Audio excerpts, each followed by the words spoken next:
Sorry guys for it taking so long, but I need to make sure my timesheet and everything like that for my job is turned in correctly.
Why is it that systems are slow when you want them to go fast?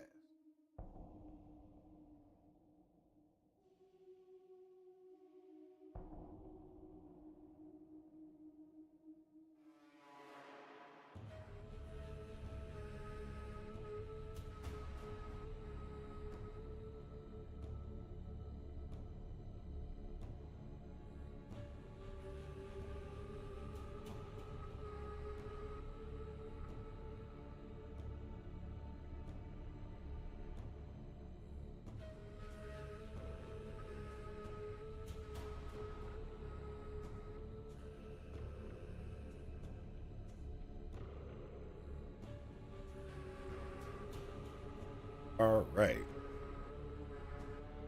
This will be starting in 46 minutes, right about lunchtime.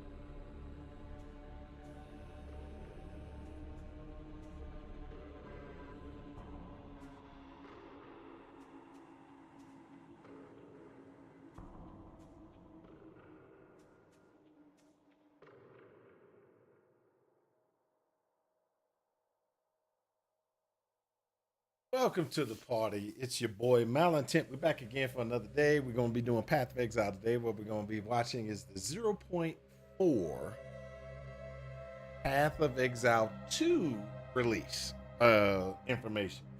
So, don't know exactly how that's going to hand out or how that's. Oh, there. Just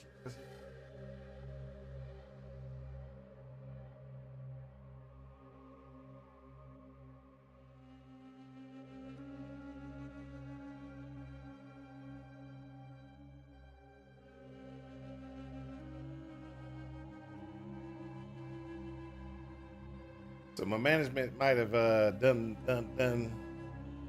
That's just trying to make sure everything's taken care of and we're covered. We're covered, people. We're working it. All right, so waiting for his response. What I'm doing. I'm just looking at the. I'm looking at my work laptop. I put it over here because I don't want it to be in front of my recover. My information window and view of all the cool stuff that you see all over here. All of this. I don't want it covering any of that. I wanted to go ahead and kind of put it to the side and see what exactly what's going on.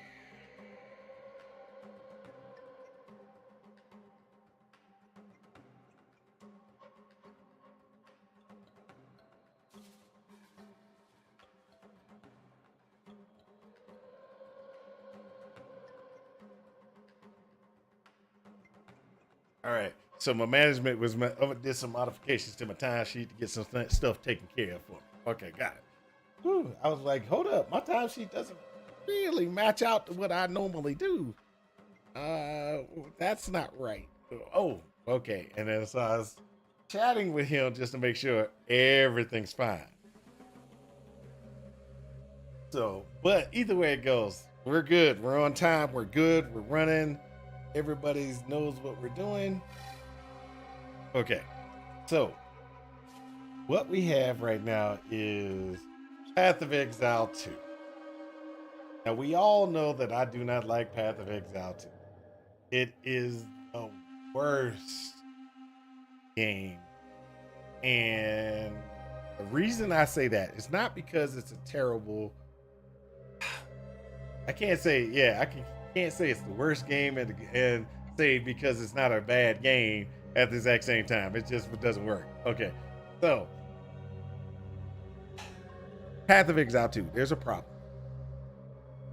And the problem with Path of Exile 2 is that the way the Path of Exile 2 is configured, generated, set up, whatever you want to call it, it is terrible for those individuals that want to play certain play styles. It is not balanced in a way that if you want to do it a certain way, it just doesn't work. You know, so it hurts my feelings. Let's put it like that. It hurts my feelings and my soul when playing it, because it's like this is not going to work. This is not working right. Okay, so what I have done is I'm going to play it again. I'm going to try to play it as an Infernalist again because that's what I want to play. But I don't want to play it as an Infernalist that does minions. Well, kind of does minions, but doesn't do minions. I don't know if I can explain it the right way, but the situation is as follows.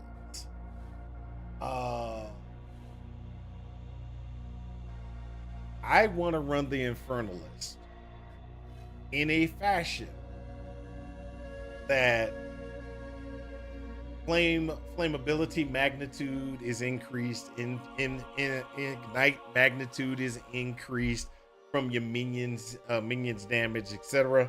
I'm not trying to have minions though, not other than summon raging spirits, you know.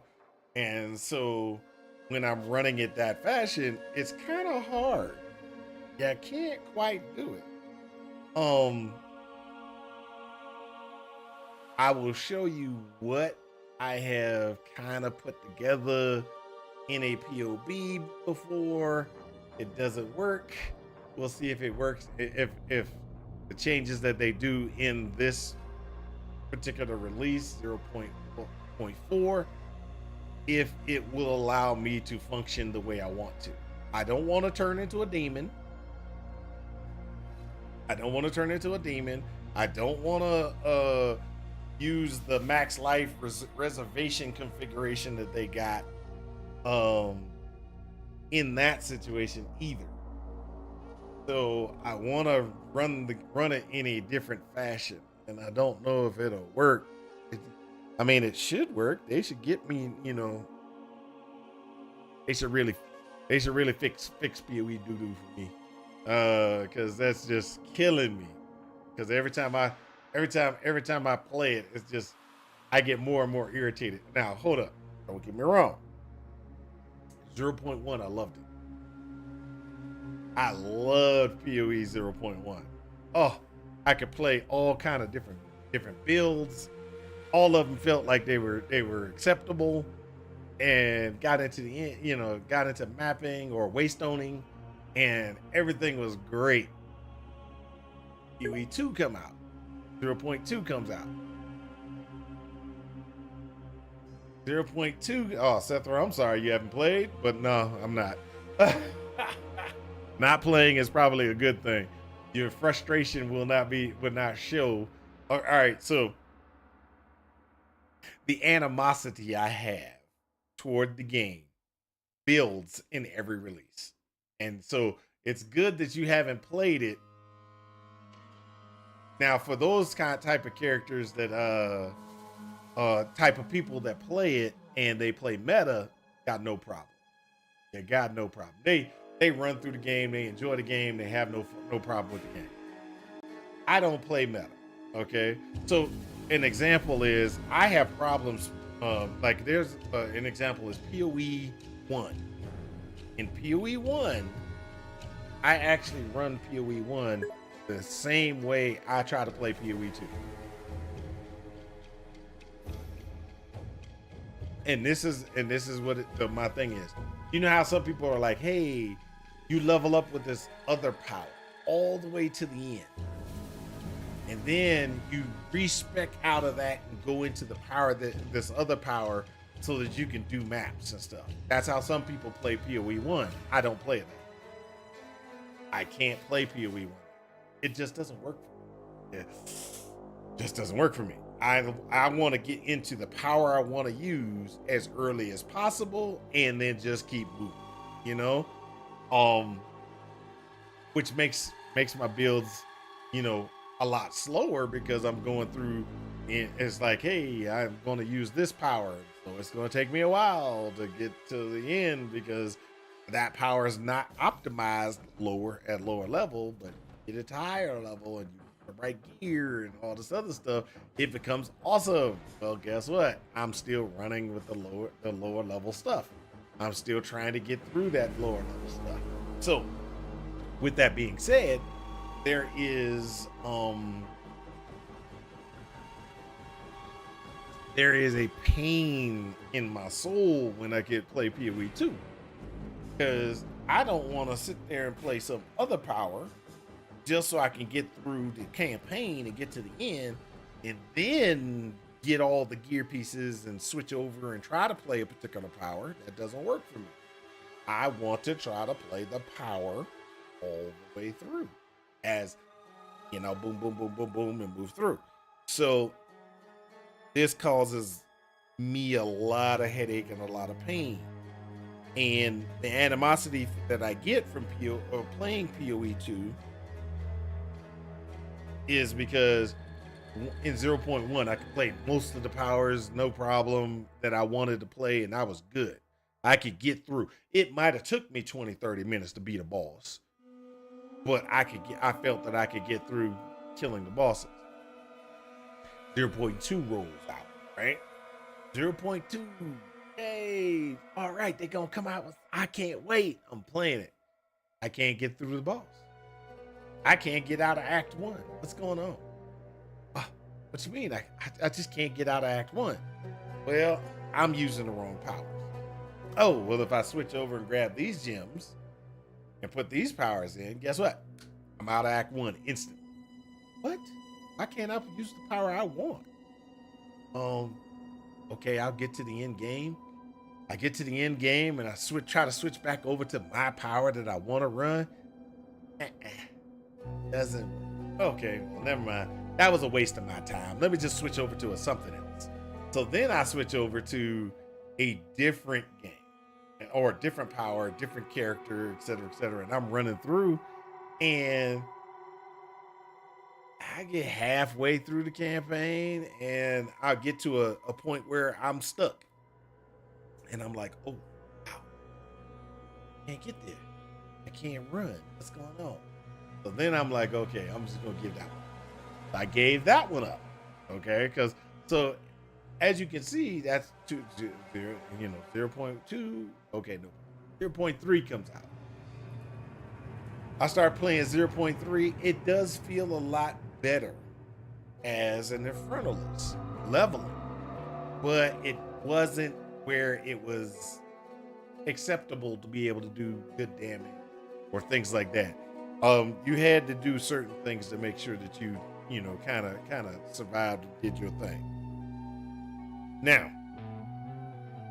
we've gotten through all of those. We're getting through it. We're taking care of into the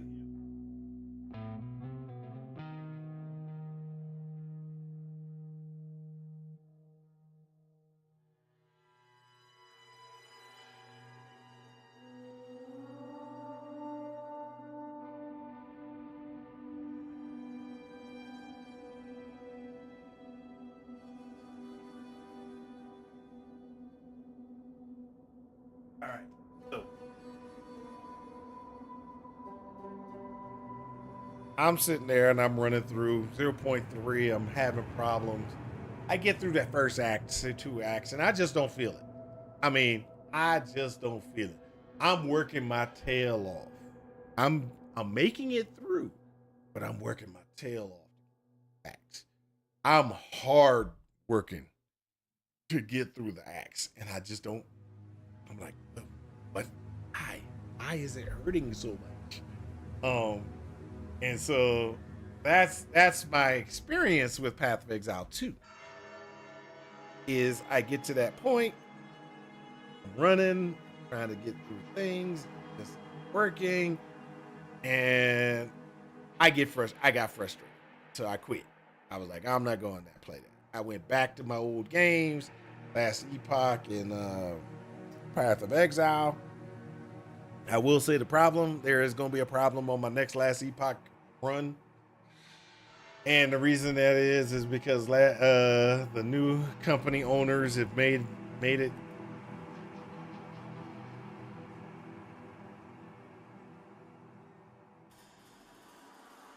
it pretty evident that I'm gonna have a problem. They made it evident that there's gonna be a problem. I don't know if I'm gonna be able to. I mean, if they keep on messing with it, ooh, hurt. Hurt.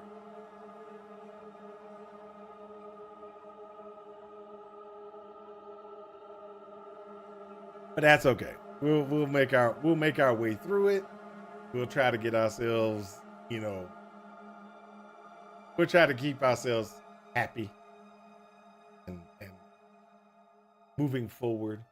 Oh, I actually reloaded on a couple of programs the other day too. Just no rest for the wicked. I tried to play it and see exactly how that goes. That didn't work out very well. Okay, so let's get on back into here.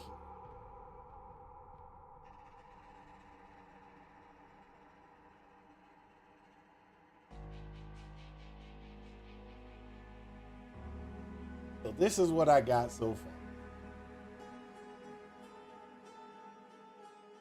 Got some cooldown right here. Got some extra, you know,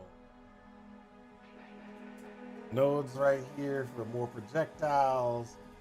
I got Unleash on my full save. I'm actually saying I'm going to get this. Flame ability magnitude is doubled. And then there is a helmet.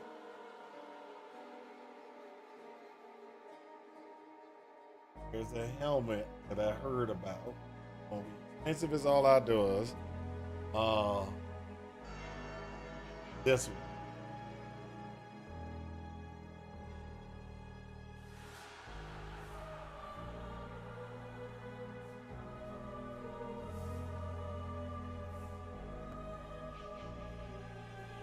That might be really cool.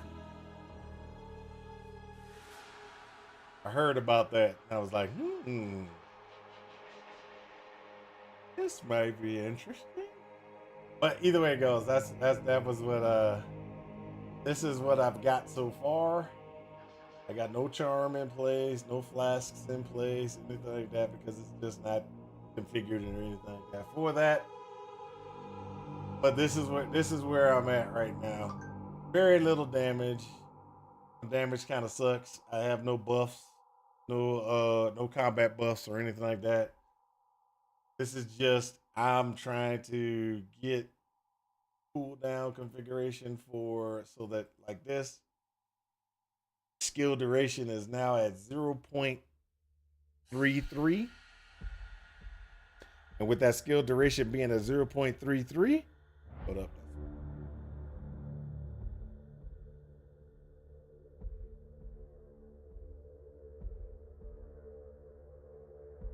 Yep, knew that was coming.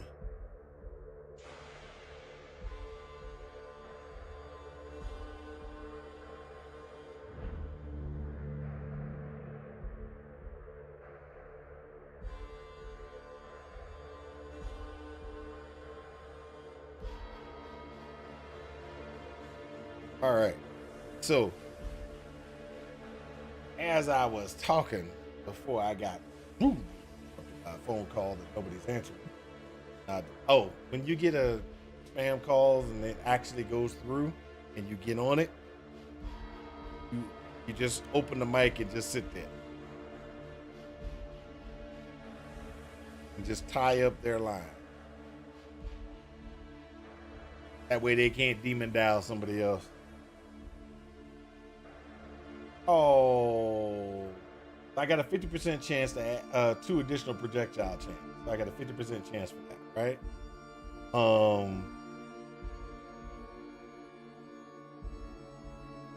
And so what's going on right now is get this, and you got the I'm doing an Ember for full save. I'm thinking about either running it as 1 or 2 things. One is cast on crit, which I'm thinking about not doing cast on crit and do cast on elemental ailment, and set it up for cast on elemental ailment. That way, always, I'm just always trying to get more and more full sage out. Crit, I don't know if I'm going to be able to get. I don't know how to get crit inside this game yet. So there's a lot of critical nodes. Don't get me wrong, there's a lot of critical nodes, but I don't know exactly the best pathing and which ones I should be taking. So an example is, okay, so if I come up here and I go here, critical strike chance with spells. Okay, so I got crit strike.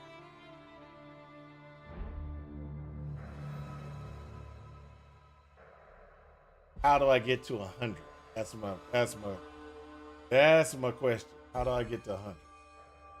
Hit with spells. See this? Only going up a little bit. I don't know the most effective way to get crit strike chance.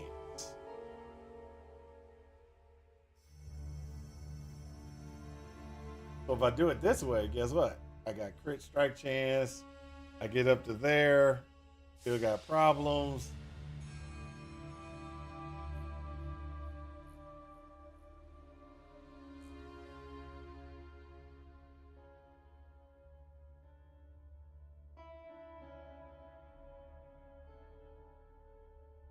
Still work, still trying to figure it out.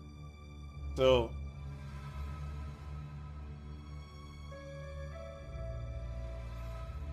this gets me to 50. I don't know exactly how much I can get off my gear to do what I need to do, but it's going to affect my capabilities.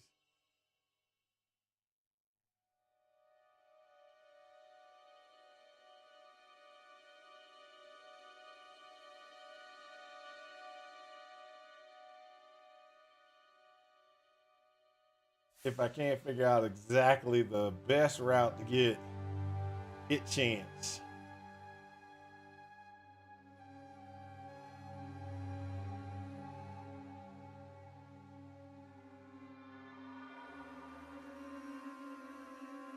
I'm gonna go ahead and cut this back right like that. So, but that's where my problem is. I know I got to get down here to get this reduce it. I know I got to get up here to get reductions.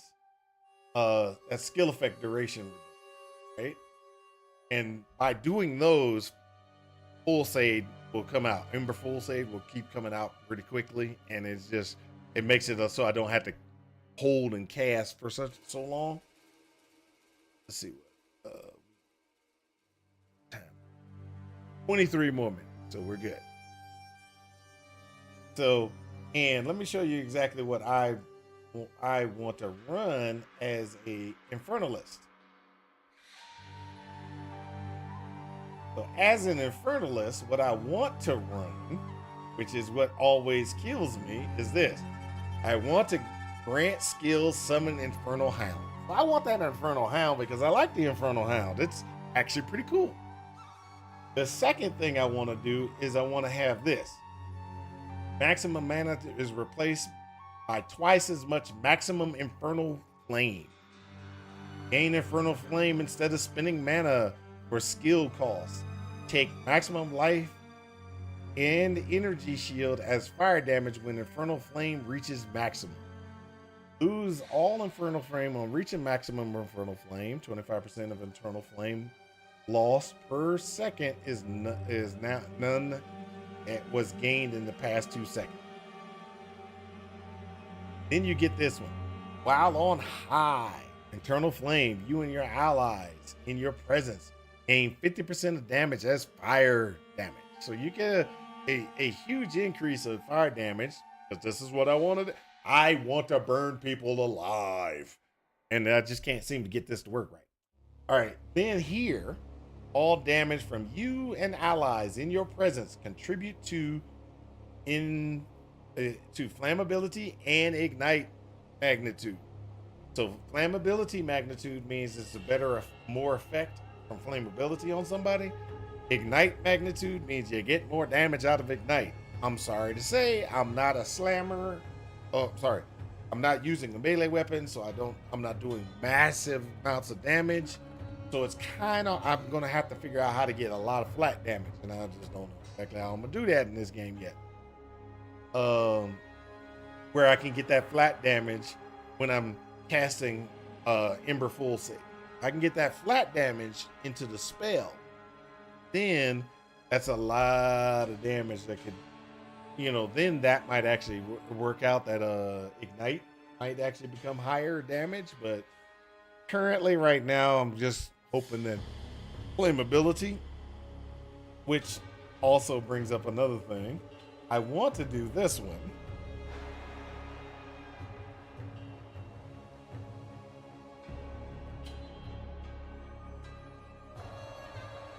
I want to get some of these, but I don't know if it's going to work. Which is get this and get that.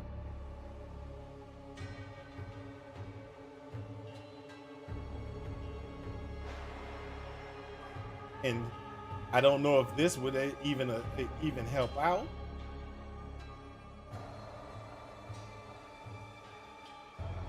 Getting that flammability magnitude from that might work out, but it might not. And so those are the things that I want to necessarily do. Now, if you look, that'll be around about 13,000 per hit. That's terrible, actually, in PoE. Let's just be honest. That is the worst you can do in PoE.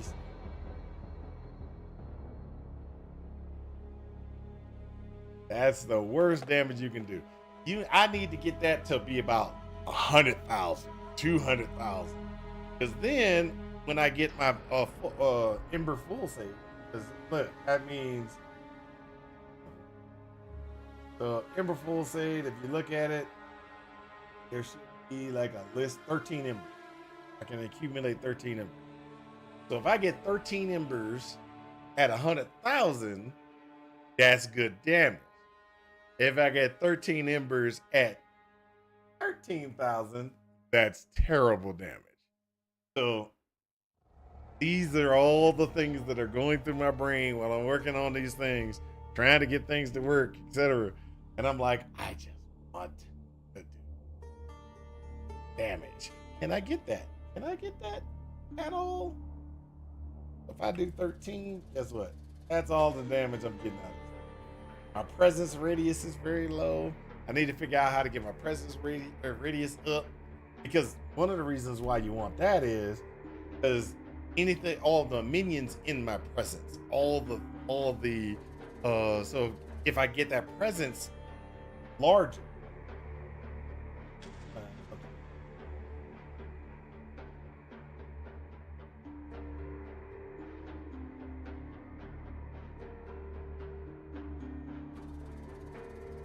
ability. There you go. So look, that's 4.7 meters. I need to get that out to about 60. I need to get that out to like 6 or 7 maybe meters if I can.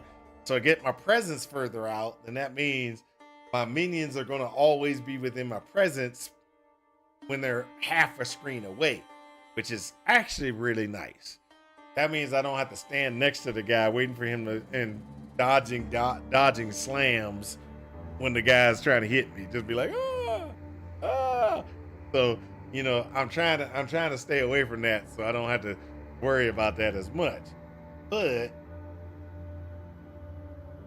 there are some things that I need to get taken care of. Like, one of the things that I want to do and I'm gonna have to do is figure out, like, on the tree, see if there's any like life leech or energy shield leech that I can do. That's mana leech, mana leech, mana leech. See, and I don't use mana. I have no mana at all. It's all infernal. All infernal.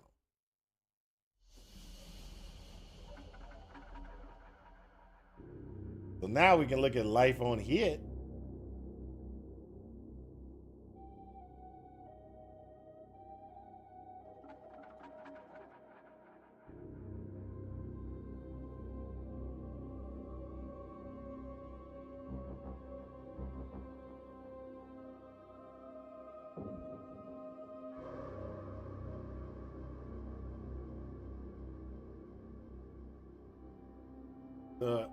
I gotta find a way to get and recover life is my main problem. And life is the worst thing on the game from what I remember. Life is the worst thing you can do on game because that's just the way it is. There you go. So this only happens when it's on a kill though. I need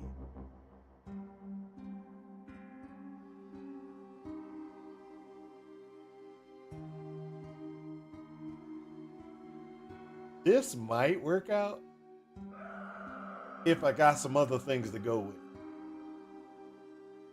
So look, life recharges instead of energy. Energy shield recharge.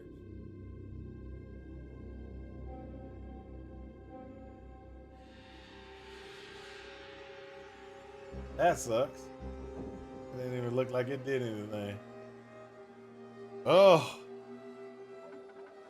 But as you can see, this is where I am, and this is where I'm trying to figure out exactly how to get more damage and get more stuff. And be survivable.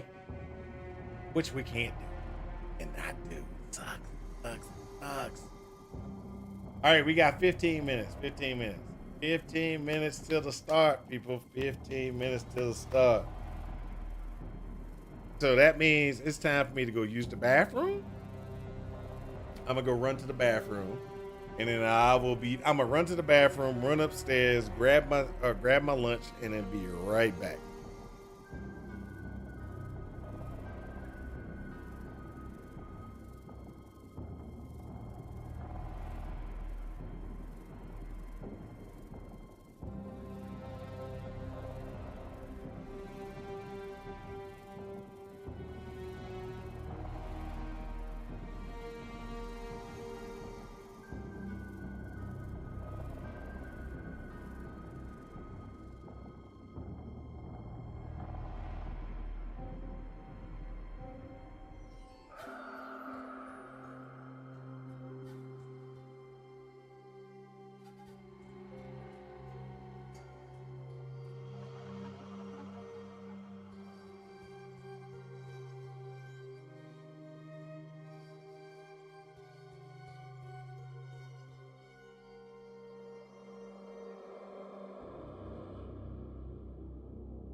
Oh, we got 9 minutes, people. 9 minutes.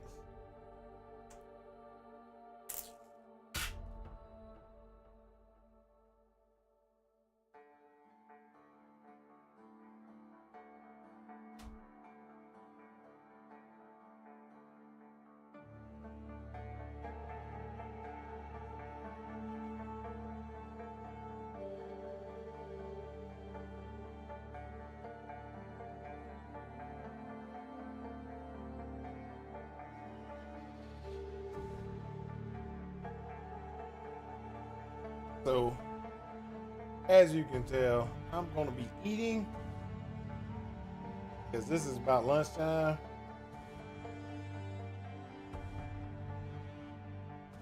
I try to get my food in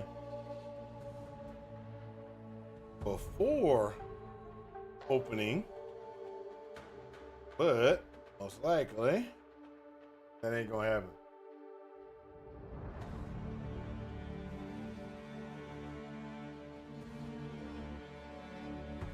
I don't want to be smacking in your ears, so. But this is going to be interesting to see what they come up with. We got 8 minutes.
Oh, just FYI,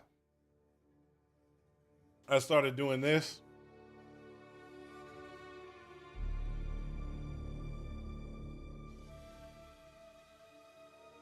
Actually, pretty good. Their meals are pretty good. Um, it's keeping my intake down to about 500 per meal. The only thing you have to watch out about is you can only have 2 of those meals a day maximum. And the reason why is because a lot of the things that they have are high sodium. And what I mean by that is daily intake from one meal is like 39, 40%. There are some that are like 50%. So that means that you're eating or you're taking in from one meal all the salt you're supposed to take in for the day, almost. So just be aware of that before you start eating the meals on a regular basis.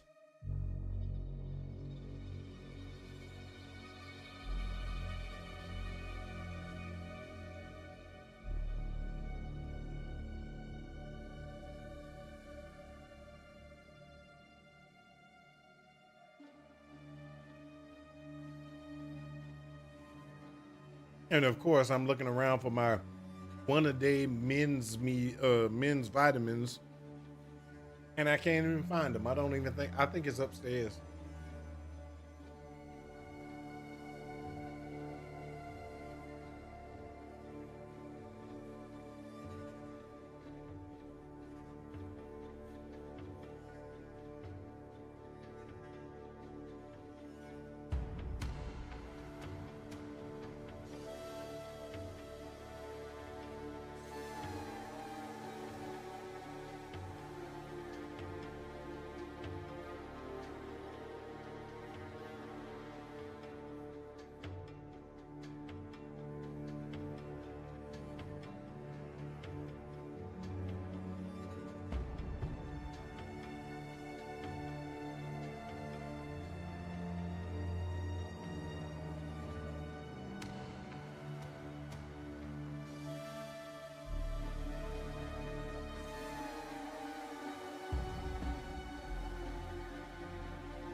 Oh, it's almost 3 minutes. 3 minutes.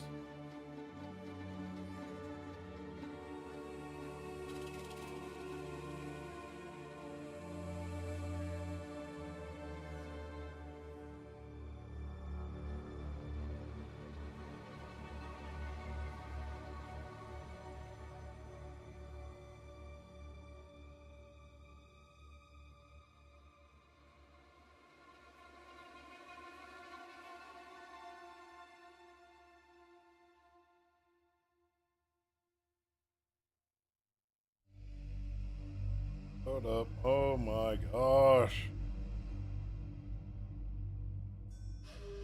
Answer people and be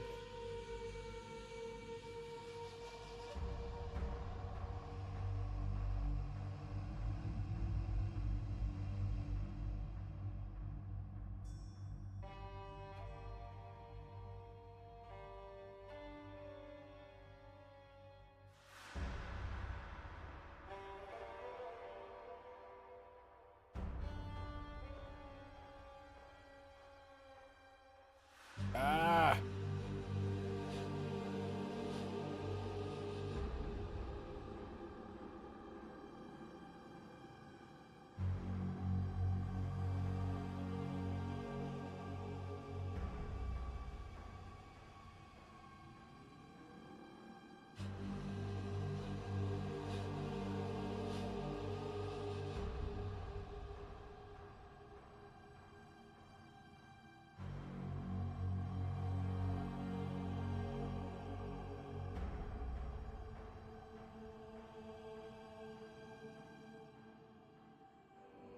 There we go. 1 minute, 2 minutes, 2 minutes.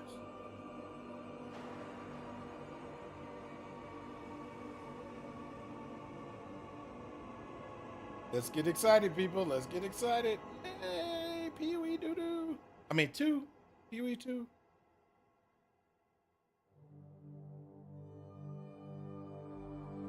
If this was like something that I actually made a lot of money off of, I really should be more, how can I say,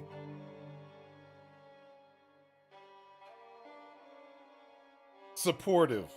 There you go. I should be more supportive of it.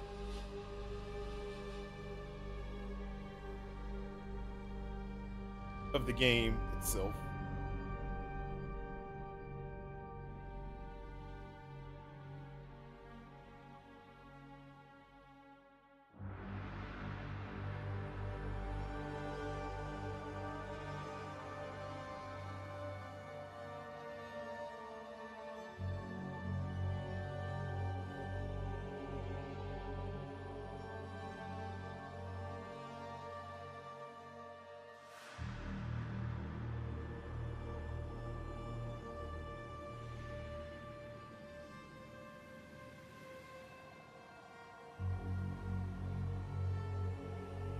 All right, 20 some odd seconds. I'm so sorry about that, guys.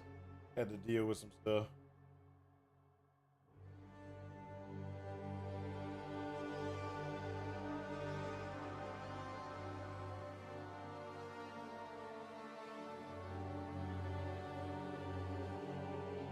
Two, one.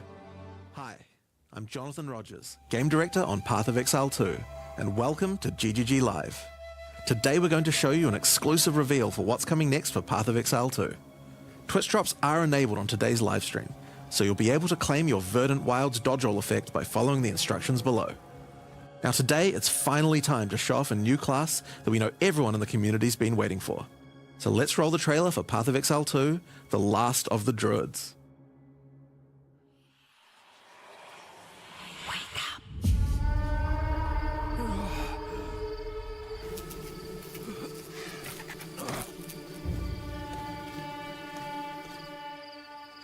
Well, well. What have we got here then? You lost, fella? Hey, we're talking to you. I asked you a question.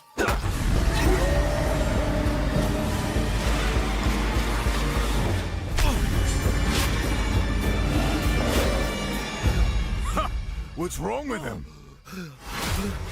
Ah, he's lost his bloody mind.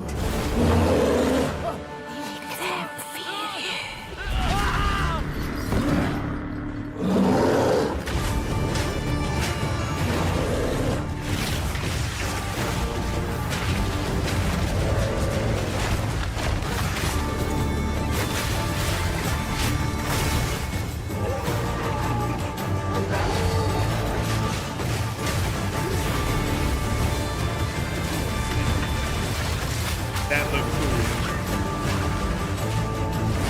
Wolf, breathing wolf and wolves as your pets. That might actually work for me.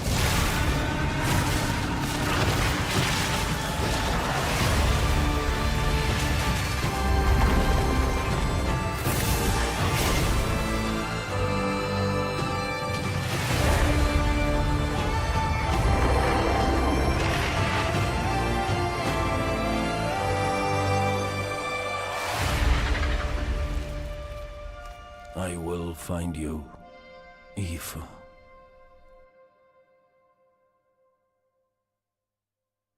Now, as you can see, the druid is a shape-shifting elemental spellcaster.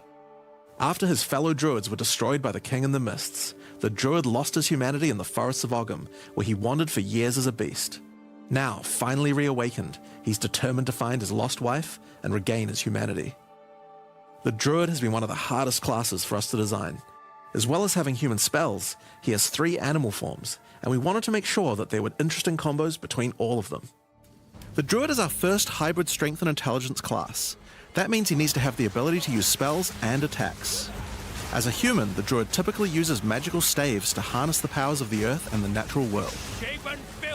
One of the first skills you will learn is the ability to create small volcanoes from the earth. This skill spits out balls of magma at your enemies, and will continue to do so for some time.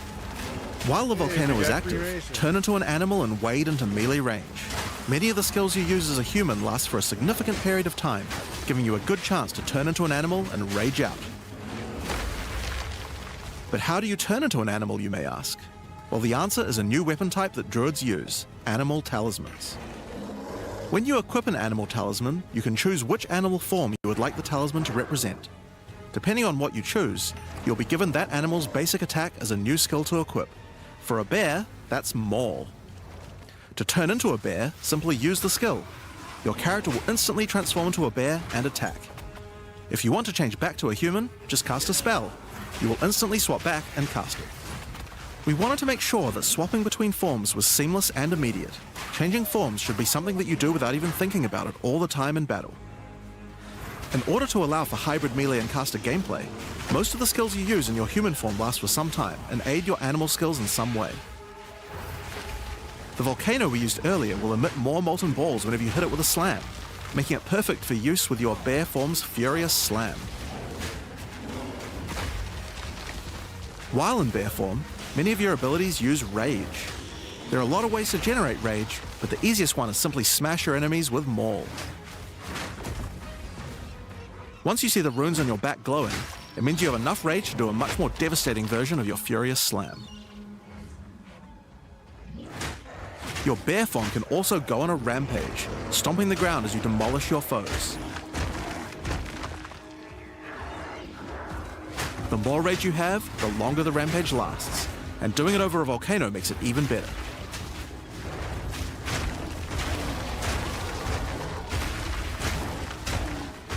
As you consume rage, your bear form will generate endurance charges, and these can be used with skills like Ferocious Roar. Ferocious Roar is a war cry that empowers your subsequent attacks to break your opponent's armor. The more endurance charges you have when you use it, the more empowered attacks you will gain. But Ferocious Roar has another special feature too. It's a meta gem that allows you to socket any Warcry gem from another class into it, giving you the ability to use these skills as a bear. Use the Warrior's Infernal Cry skill to make your enemies explode.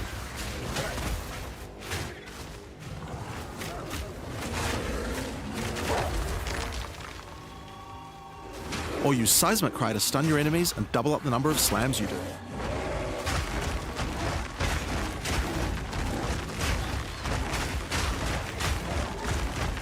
You can even use it with Ancestral Call, a skill that turns you into the fire god Kaun.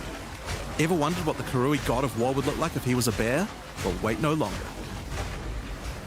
Finally, build up enough rage and you can use one of the bear's ultimate abilities, Walking Calamity. This skill summons a storm of fire around you for some time, while generating even more rage to power your other abilities. A true bear-pocalypse. Now the bear is known for being a slower and more lumbering animal, with slower attacks and heavy slams. But what if you want to turn into something a little more nimble? Well, let's check out the second animal form for the druid, wolf form. For the wolf form, we wanted to go fast and furious. Even just the wolf's basic attack will leap forward and rake his foes. After attacking, the wolf stands up on two legs, but after running for a short time, he goes back on all fours, allowing to move more quickly between packs of enemies. The wolf has a lot of cold attacks based on his association with the moon, and the first of these is Lunar Assault. It's great for freezing your enemies in place. After they're frozen, use your basic rake attack to knock shards of ice off your enemies, which land on the ground nearby and explode. If you want to get into battle quickly, you can use your pounce attack. This skill leaps at a target and applies a mark to them. Killing the marked enemy will summon a wolfman into your side, allowing them to fight with you. Mark and kill as many enemies as you can to build up a sizable pack.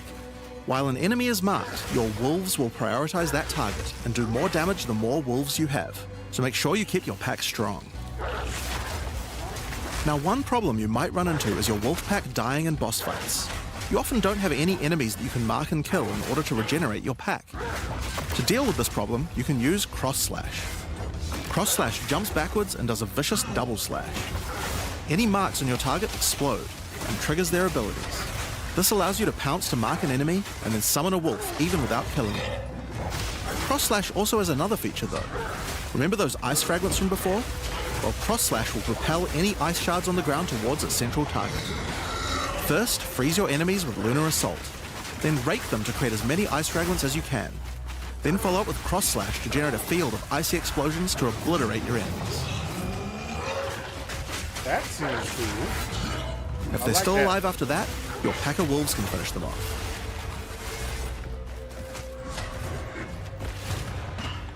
Just like with the bear's raw skill earlier that allows you to use skills from other classes, Pounce is also a meta gem that you can socket mark skills from other classes into. So for example, you might want to try adding Freezing Mark from the Monk to Pounce. After pouncing at an enemy, Cross Slash to explode the mark and gain extra cold damage for a time. The Wolf has many other ways to go all in on cold though. Using the Arctic Howl Warcry will allow you to add cold damage and chilled ground to any slam, while buffing your pack of wolves as well. You can also use it to freeze enemies that are close to being frozen, making it much faster to use your other combos. I like Finally, the wolf also has the ability to call down the power of the moon to transform into an Arctic werewolf with Lunar Blessing. In this form, you move and attack more quickly and deal extra cold damage. Consuming Rage will extend the duration of your Arctic wolf form, so you could try a hybrid bear and wolf build if you want to utilize the skill to its full effect.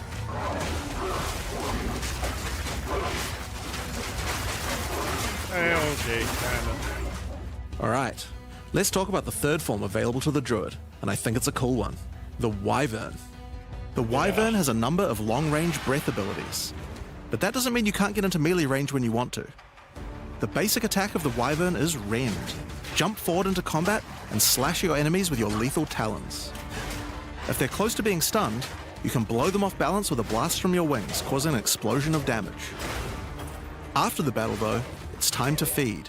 Devour the corpses of monsters to create power charges, and this is when the Wyvern's abilities really come online. When using Rend, you can consume a power charge to charge up your wings with lightning. Not only does this do a bunch of damage, but it allows you to turn this melee skill into a much larger AoE attack. Yeah, Once your that's wings are kinda cool. charged, your Wing Blast will also do lightning explosions for even more damage. If your enemies are close to death, no need to wait for them to actually die. When you see this blue marker, just devour them alive. Fresh meat is much tastier after all. Alright, so those are some melee options, but how about range? Well, you wouldn't be much of a dragon if you couldn't breathe fire after all. Rolling Magma is the first of the Wyvern's breath attacks. Spit balls of fire that bounce along the ground. These balls will trigger volcanoes as well, so it's a good idea to cast one as a human right before you start spitting.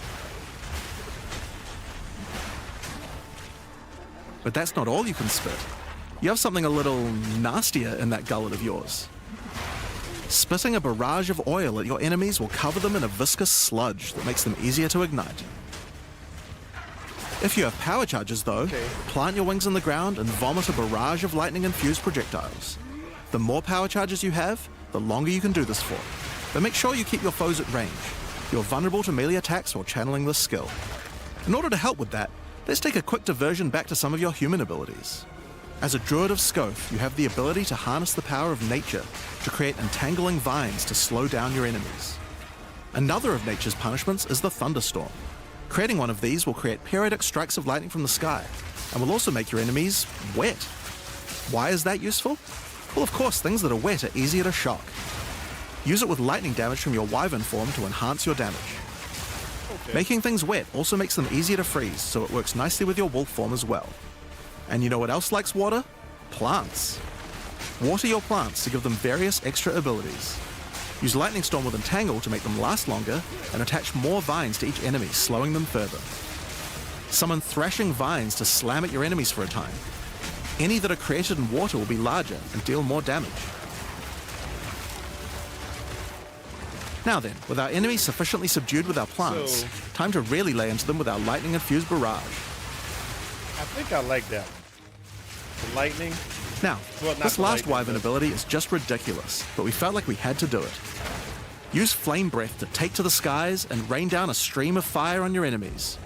You have wings, so we have to take full advantage of them after all. So fly around and burn in it.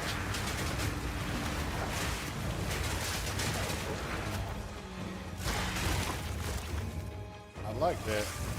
Now there are a few other skills we didn't cover, but there's one in particular that I think will open up a lot of builds. Spell Totems. Spell Totems are meta gems that let you create a totem that will automatically cast any spell in the game for a time. In order to create one, you will need to spend 3 endurance or 3 power charges. You could use them to throw fireballs, summon comets, or shower the area in lightning. Really, the options are kind of endless.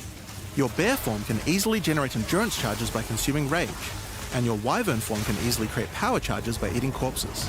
So it's pretty easy for the druid to get the charges needed, but they're also available from quite a few other places as well. I'm sure we'll be seeing a lot of different spellcaster classes thinking about how best to take advantage of these. So I got a problem. Now, What of about my course, wolf? along with a new class comes a bunch of new support gems. We've added over 30 new supports throughout the game, but I'll show you a few of the cooler ones here. Fan the Flames can be added to any wind skill to spread fire from one ignited enemy to the other enemies behind them. It's great for the Wyvern's Wing Blast, but you can also use it on many other classes with wind skills, like the Twisters on the Huntress, or the Monk's Staggering Palm Projectiles. Accelerated Growth causes extra explosive plants to erupt from the ground whenever you grow plants with rain. And Advancing Storm changes storm skills like your Thunderstorm or Tornado to move across the battlefield. It's great for watering plants en masse, or to turn tornadoes into a real disaster by sucking up multiple ground effects as they travel along. And the Sorceress might like to use it with Firestorm as well. Okay, I can see that. Echoing Cry causes your Warcry skills to echo. They will repeat a couple more times with a delay after you use them, giving you more empowered attacks. Use it for the Druid's animal form Warcries, or on the Warrior for a nice power boost. Okay, I can see that. Grounding Shocks causes monsters you shock to turn into living Tesla coils, arcing lightning to nearby enemies. You could use it with your empowered wings for an extra damage boost, but it's also great with any other shocking skill. Try it out with Lightning Spear. It obviously needed more AoE clear. There's a whole pile more, but we'll leave those for you to discover. Okay, so Now with a new some of the class support comes new gems sound Ascendancy cool. classes. The Druid will have 2 options for now, with a third being released later. The first class is the Shaman. The Shaman channels nature's elemental fury and can harness rage as a spellcaster, unifying his animalistic and magical tendencies. By allocating Druidic Champion, you gain spell damage the angrier you are, and with Furious Wellspring, you generate rage continuously and can spend it to empower your spells. With the knowledge of the Asmerian Magi, the Shaman can harness untapped power from runes and idols. After allocating Wisdom of the Magi, you will notice that all runes and idols have extra mods only available to the Shaman. These new mods unlock countless new possibilities for enhancing your build. You can also allocate Bringer of the Apocalypse, allowing you to become a walking natural disaster. After dealing enough elemental damage, storms of all elements rain around you, destroying all who would face nature's fury. There are other abilities for the Shaman, but I'll just show a few from each class for now. The other Druid ascendancy is the Oracle. The Oracle perfected the power of foresight and utilizes this in combat to gain massive advantage. When taking Fateful Vision, you will see visions of your future self using specific skills. If you decide to follow this path by using the skill yourself, it will do significantly more damage.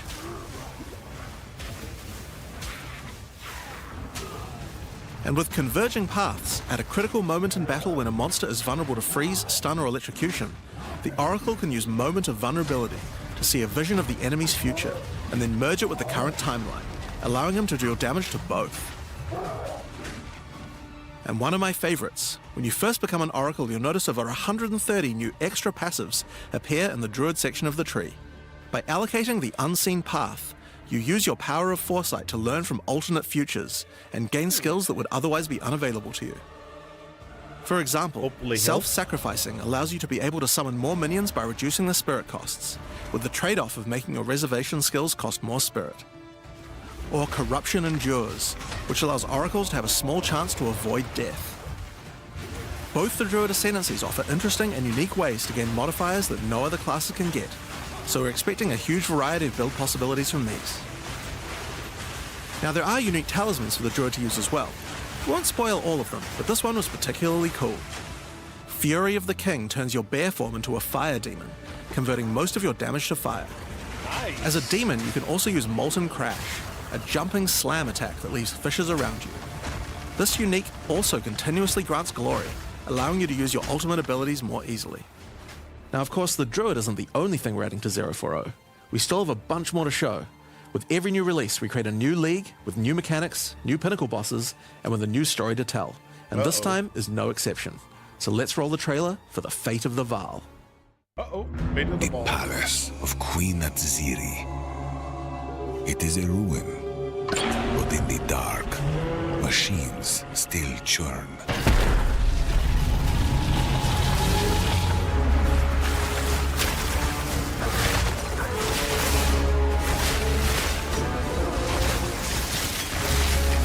The temple has many functions, and with it, a chance to save the Vaal. I like that.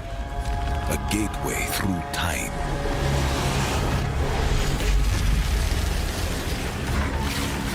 Travel into the past again and again. Alter the temple. Uncover its secrets. They got the temple in place. You will be rewarded for your sacrifice. And somewhere in the deepest chamber, my queen awaits. I beg of you, hear me. The beast cannot give you what you desire. You may have studied it, Doriani, but you do not know it like wow. I do. It adores me. Come now, give unto me your desire. At last, fulfill my soul.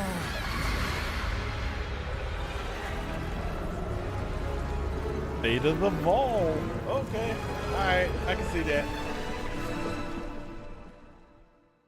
Hi, I'm Mark Roberts, Game Director on Path of Exile. In the Fate of the Vaal League, you will find remnants of the ancient Vaal civilization scattered throughout Rayclast. They seem to attract nearby creatures and affect them strangely. After killing them, the remnant appears to gain some amount of power, but not enough to fully activate it. It seems you will need to find 5 more of these arcane devices, and sacrifice the monsters you find there to fully activate one. But things don't always go to plan. These devices are old, and sometimes infected by corruption. Twisted versions of ancient Vaal may emerge, and sometimes even stronger foes. On fully activating one of the devices, you finally discover its true purpose. A portal opens and takes you deep underground to a lost temple, once the home of Atziri, Queen of the Vaal. What treasures could still be inside? I think you're gonna want to find out. In front of the entrance is a console of some kind, and on activating it, you can see a map of the temple. Atziri's personal chambers are on the far side, but how could anyone get there? There are disconnected rooms, and the layout doesn't seem to make sense. And that's when you realize the purpose of the ancient devices scattered through Rayclast. The temple is powered by sacrifice, and this energy can be used to modify the very structure of the temple itself. Each time you run the temple, you will be given 6 rooms that you can place, allowing you to craft your own dungeon to explore. Place paths to link up the dungeon, and place rooms beside them full of precious loot. After you are happy with your choices, open the temple and discover the results of your efforts. Each room contains different challenges along with its rewards. On entering a room, the doors will slam shut behind you and you will need to face the encounter within. But choose wisely. It's important where you place the rooms to get maximum returns. For example, when placing a commander, you could just place it anywhere along an existing path, but a much better strategy is to place it next to a garrison of troops for him to command. With better leadership, the garrison will level up, making the monsters harder, but also more rewarding. Different rooms have different requirements for leveling up. Okay. For example, if you want to fully level up a smithy, you will need to supply it with golems from an adjacent golem works, and hook up a generator to the power network to supply it with power. After doing so, the golems will be powered up, making them much more dangerous. You don't need to memorize what interacts with what. When selecting a room, you will be shown the locations that will make other rooms level up, and exactly what effect it will have on the temple. Oh, nice.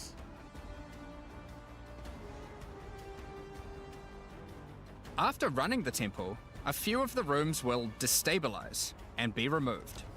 It will be up to you to rebuild the temple, adding 6 more rooms each time you come back, making the temple larger and larger and larger. So, that's the basic functionality of the temple, but there is a lot more. Once Doriani finds out about your travels to Laraval, he will attempt to persuade you to take on a new mission. The temple entrance contains a prototype of the time portal device. It will be able to take you back in time, but only to one specific point, right before Atziri triggered the cataclysm that destroyed the Vaal. He requests that you go back and attempt to stop Atziri to prevent the Vaal from ever being destroyed. That sounds interesting. Good storyline.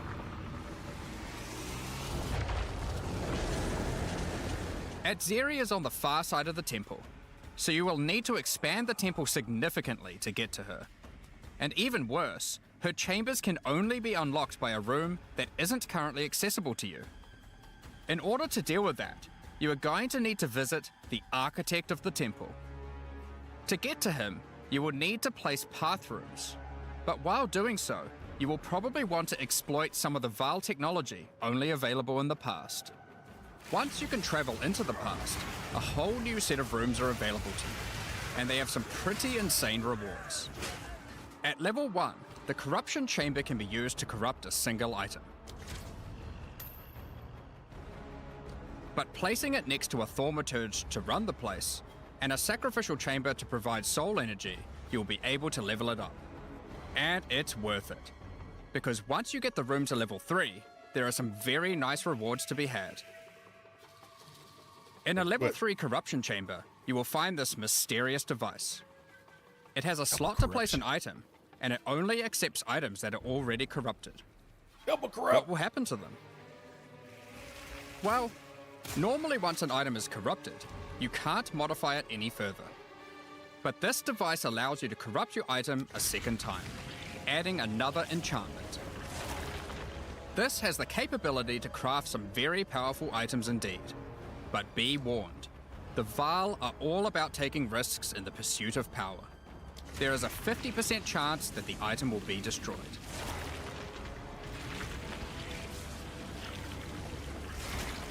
Oh, that sucks. Each room has its own interesting mechanics and rewards when it levels up.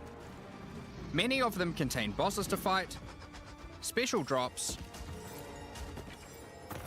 and in many cases, new crafting opportunities. For example, a level 3 alchemy lab has a nasty Vaal construct to fight, but if you can defeat it, you can find new corrupted soul cores. Like Guatalizi's Thesis, which on boots allows you to sacrifice your life to run faster. Or Sitaqualottl's Thesis, which on gloves will revive one of your minions whenever an offering expires. Get a sacrificial chamber to level 3, and you will need to face a highborn priest of sacrifice. Defeat him to be able to further corrupt a Vaal unique, modifying it in unpredictable ways. One of the mods of this unique will be removed and replaced with another random mod.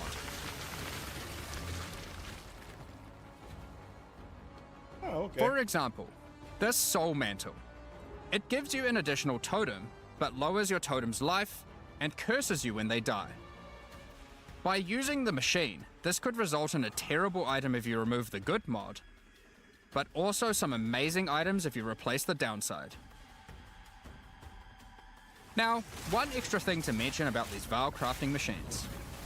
You don't have to take the items you want to craft into the temple. If you don't have the item you want to craft with you at the time, then clicking this button will allow you to create a currency item instead, allowing you to do the craft later or trade it if you want. Now, there are all sorts of interesting rooms you can find in the temple, but the last one I want to show you today is the Flesh Surgeon. A Vaal Flesh Surgeon can be leveled up by placing him next to a high-level synth flesh lab.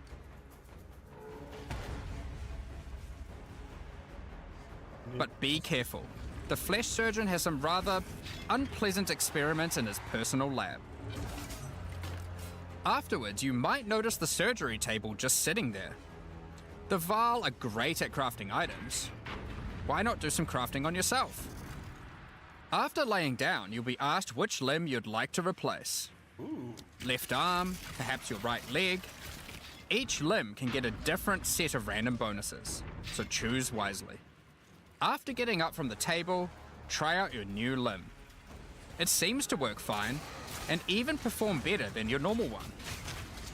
Now, there is just one thing with replacing body parts. If you die and are resurrected, your body will return to its natural state.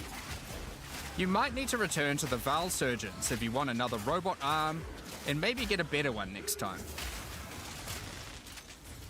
Some I can rooms, see like the that. Commander, can give you a new type of reward.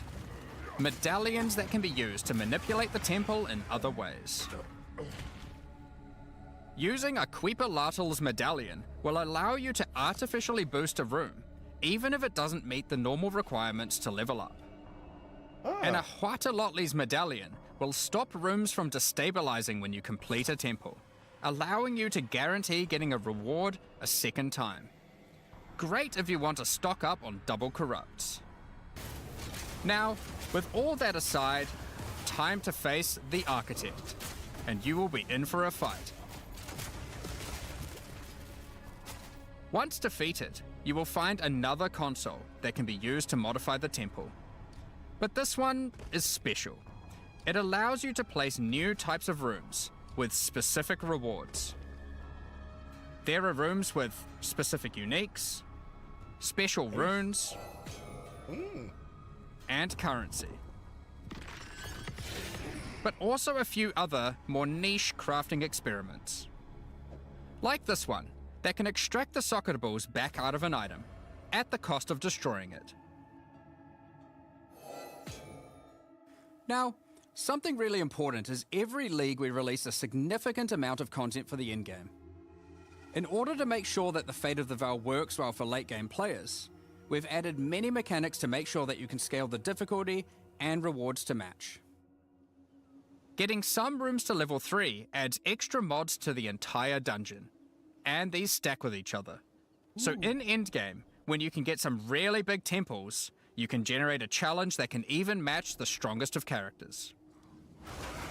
We also start to introduce ways to store up energy for the temple, allowing you to save up many runs so you can do them later at your leisure and not interrupt your mapping too often. Now in each league, it's important that we have a new pinnacle boss to test your character's might. In the Fate of the Val, you will get to face Adziri while she was at the peak of her power. One of the rewards you will gain by defeating the Architect is the ability to place the Royal Access Chamber. Once connected to your temple, you can visit it to finally reach the Queen of the Val herself. This fight takes place at a critical moment in history, right as Adziri communes with the beast's power and takes her true corrupted form. Now, we are not going to show you the whole fight, but we will tempt you with one of the rewards. This is Adziri's Rule. This staff gives additional levels to all of your corrupted gems and lets you trade life for extra damage. But in addition to that, while using the staff, mirrors of refraction will constantly appear on the battlefield. Any projectile you fire at these will split into a nova, and they can chain from one to the other. So, that's the Fate of the Val League. Okay. But So, we are also bringing the they just previous made league, that Rise of the Abyssal, into staff the core game. Is along with a few something blood changes. mages are going to enjoy. Now, for those of you who haven't seen what happens when a league is over, it's important to understand that you will not be seeing abysses in every area anymore. Rise of the Abyssal is now one of the league mechanics that can show up randomly in endgame. If you want to specialize in running abysses, there is now a tablet that will allow you to add them to any map you run. You can also craft the tablet to add abyss-specific mods to enhance how they function. Now that Abyss is core, it also needs its own Atlas tree. You can gain your first points by completing an Abyss. But there are more available for doing depths and killing certain bosses. And there are a bunch of different options. Okay. You might just want more monsters and bosses. But you can also make finishing an Abyss have a chance to overrun a nearby map with the Abyssal. Or make your Waystone modifiers also apply to Abyssal depths. Oh. You could specialize in the interaction with other leagues, or specialize in a specific Abyssal faction. One of the important elements that we have heard loud and clear is that needing to do Abyss crafting on Waystones is quite annoying. So, we have removed that. In fact, we have removed instilling from Waystones as well. This mechanic felt mandatory on maps because it boosted the value of all other content, but it was both annoying to do and resulted in a lot of visual clutter. Instead, we are bringing back some of that power on tablets, which you don't need to craft nearly as often, since they last for 10 maps each. Once you defeat the Arbiter of Ash, you will be able to upgrade tablets to a rare with 4 mods using regular currency. Okay. Even this isn't enough to fully bring back the power you could have gotten from instilling, so we have also buffed the bonuses that tablets give. Going forward, we're not going to be adding any more crafting directly to Waystones outside of the basic currency, because it adds too much micromanagement. Okay. But on that note, Fate of the Val does bring the ability to corrupt your tablets, hoping to get one of many different random outcomes. Now, with regard to Delirium Fog, even though you shouldn't have to have it on every map anymore, we still did want to make it less visually annoying. Delirium Fog has been toned down significantly, so you won't feel like you're just playing in a sea of grey. Another big source of problems in the endgame is the feeling of getting overwhelmed with monsters. In 031, we reduced the number of monsters in early endgame in order to help with this, but still scaled up the number of monsters to previous levels by the time you got to tier 15. Well, after letting this simmer for a while, we are still getting this kind of feedback. So we are no longer going to scale up the number of monsters you go as you get deeper into the endgame. Instead, we are scaling up the difficulty and rewards by the same amount.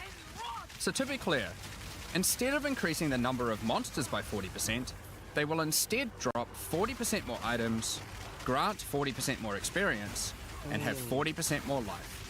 In There you addition to go. all the normal scaling they get due to being higher level. This only That's applies beautiful. to regular monsters, not bosses. We have also reduced the speed modifiers that monsters can get sometimes, which also helps a lot with this. Now, we did have a large amount of content for endgame planned for 040, but unfortunately we just didn't get time to finish it. The scope was a bit too large, and so we would need to wait until 050 for that. But rest assured, there will be a ton of upgrades for the existing leagues, as well as new pinnacle bosses, and a significant overhaul to the Atlas passive tree coming soon. Okay. Now, another problem that becomes a much bigger issue in the endgame is game performance. And we have done a lot of work here. The primary issue is CPU load. And to address that, a lot of things have been optimized. And we have done a lot of work to take advantage of more of your CPU cores. You should see frame rates of at least 25% higher. And a lot less bad frame spikes during gameplay. It does make quite a big difference, especially on consoles. A lot more work in this area is ongoing, and you will continue to see performance improvements over the next few months. Of course, another important area is game balance, and we have made a lot of changes. Now, most of That's these we what will save they for the say. patch notes, but I'll do a quick summary of some of the numbers. As well as adding 11 new unique items, we have rebalanced dozens of others that are not currently used very often. We've also done a pass over lineage supports. 21 of them have been rebalanced, as well as adding 9 more. Alongside the 2 new Druid ascendancies, we have made balance changes to almost all the others, with some of them getting a grander rebalance, such as the Smith of Katava. Alongside the 20 plus new Druid skills, we've also rebalanced 90 other active skills across all the different classes. And to top it all off, there are also over 250 new passive skills added to the passive tree. Oh, beautiful. These changes should go a long way to increase the viability of many more skills, uniques, and overall build variety that can tackle our most challenging content.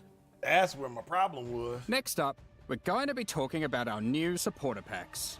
Something I won't buy. Today, we're launching 2 new series of supporter packs, the Precursor and Kalgurin packs. Each tier contains the pack's full face value in points, alongside several exclusive microtransactions. As always, the microtransactions in these packs are purely cosmetic and do not affect your character's power or progression in any way. The Precursor series of supporter packs contains 6 exclusive microtransactions. First up, the Marble Statue character effect. Once you finally stay still for a moment, a podium rises up out of the ground to immortalize you, turning your skin to marble. When you next move, the stone crumbles around you. The Precursors had mastery over gravity manipulation. So too can you, now with the Gravity Well portal. I like that. Witness the power of its pull as you approach it. Draw Portals. in enemies I with love your portals. own gravitational pull with the Awakened Precursor armor set. The Precursors designed and built many mysterious ancient beings. This one used to serve as a scout that would patrol and tase intruders. Why salvage gear yourself when the Master of the Forge can do it for you?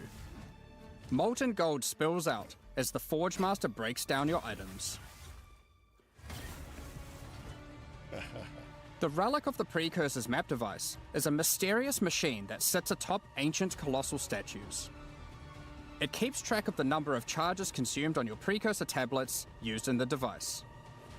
The Kalgurin pack series also contains 6 exclusive microtransactions. The Kalgurins had astounding skill in astronomy, being able to track cosmic events with absolute precision. Harnessing that skill, With the Astronomer's level up effect equipped, you too can now see exactly how long it took you to level up as it outputs the time in chat. Ooh. The time taken to reach your last 3 levels is also displayed on the item, so you can link it when you have a time you're proud of. Crush unique enemies by unleashing the wrath of the Lost Kalguran fleet, led formerly by Captain Heartland himself. A Kalguran seafarer needs armor fit for the treacherous seas of Rayclast. I like the Calgary. This set has you covered with the classic tricorn and, of course, a pig leg. But it better The have Lost a... Treasure weapon skins top off your appearance a of a Kalguran true better raider have of a the portal. seas. These gilded weapons can be applied to wands, two-hand maces, and shields. After a long day of plundering loot, retreat to the Kraken's Cove hideout, a home of some of the most deadly, ocean-dwelling creatures in Rayclast. Many ships have met their demise here. What better to accompany you in Kraken's Cove than a kraken itself? Replace your stash with a dormant kraken, waiting for its prey. As you approach, it will awaken and terrify both you and any guests in your hideout. Alongside this, an extra stash skin item will be granted to you, and when placed, will automatically open to any stash tab set with the currency affinity, to help having to navigate through your tabs. Additionally, any microtransactions from these supporter packs will be made available for use in Okay. Path of Exile 1. You got to get the first one because it got a portal. The second one Thank doesn't. you very much for all your ongoing support. We're I'm not just about buying to start anything. the Q&A with Ziggy D. Afterwards, at 11 AM NZ time, we'll post the patch notes. With release at the end of next week, our community team will be posting crucial information you'll need for the release. Keep an eye on the news. Thanks for joining us today and checking out our latest developments. We're looking forward to playing alongside our fellow shapeshifting exiles, all while uncovering Lost Vow secrets by doing some dungeon crafting. We'll begin the Q&A shortly, so please get your questions ready.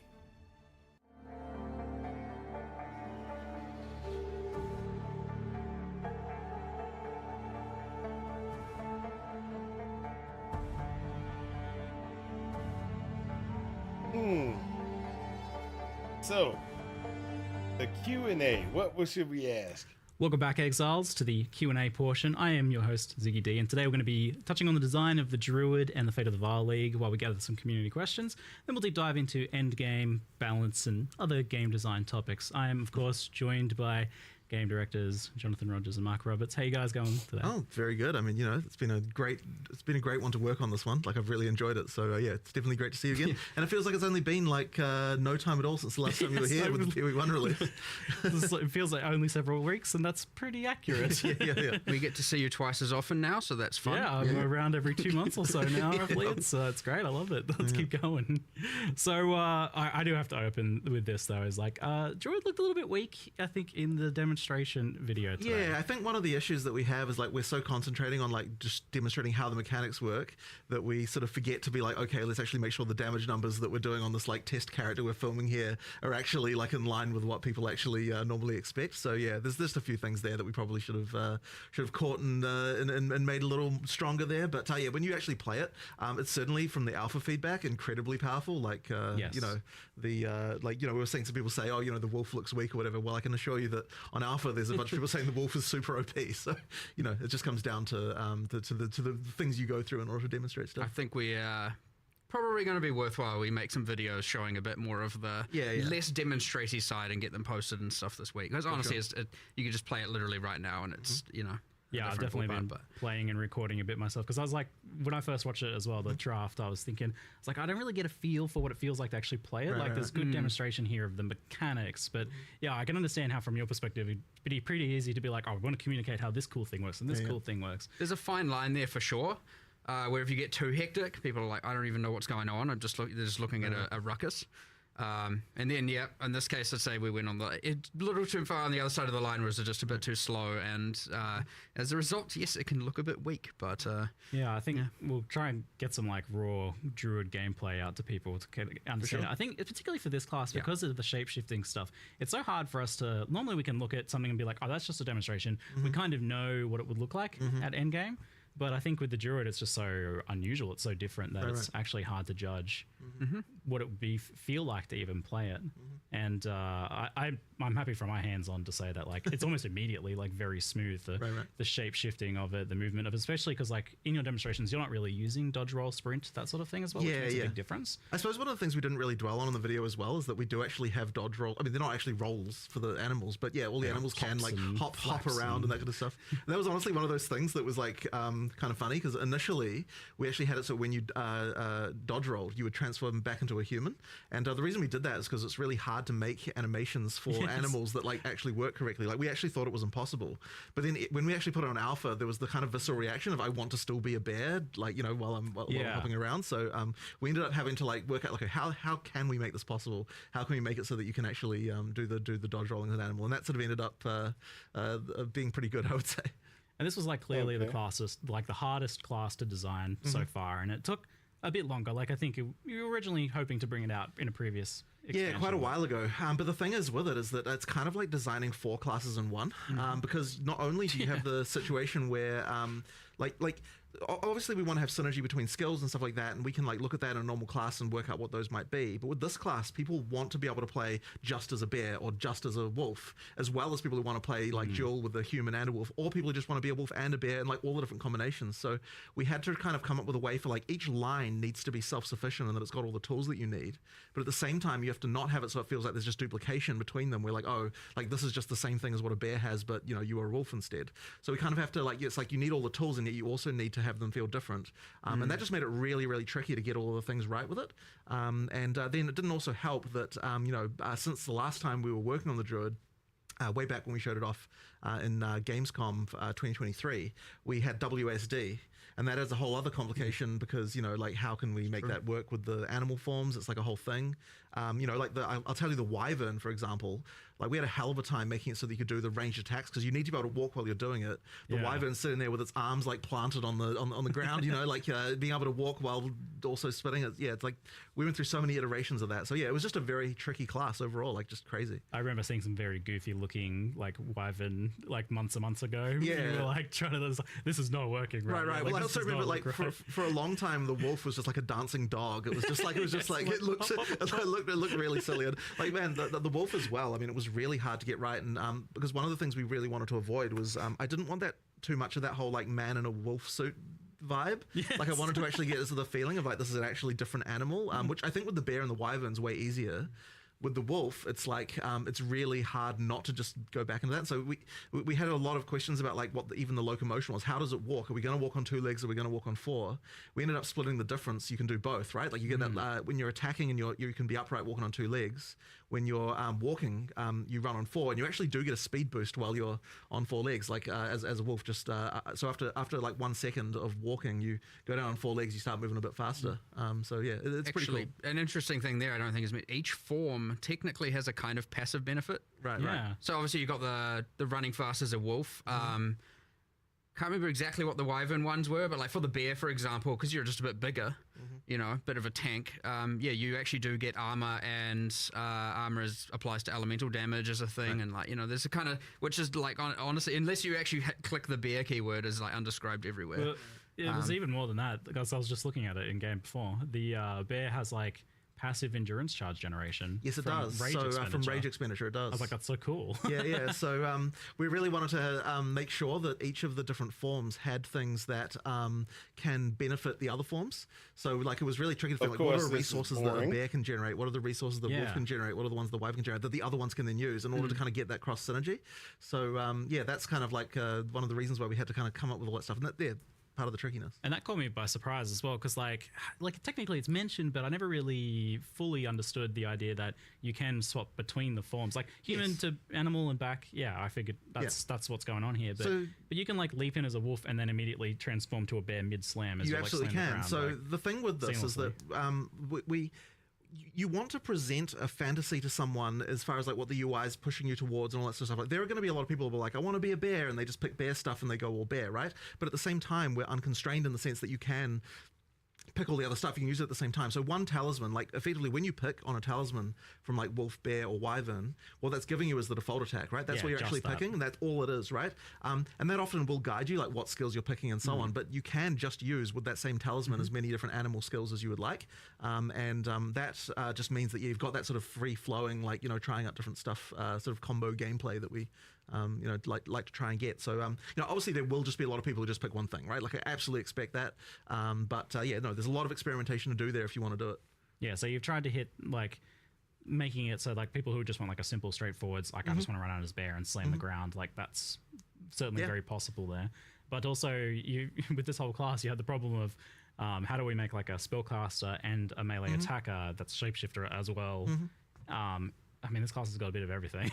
For sure. How did you make all that kind of like work together and solve that build problem of like, how do you actually scale these things together in a way that just one thing isn't way better than everything else? Right. Well, I mean, it's always tricky, and Mark's obviously the one who handles a lot of the balance stuff. But I can see, even just from a design perspective, you know, so I just throw over the fence all my horrible stuff, and then you're like, how the hell am I going to balance this?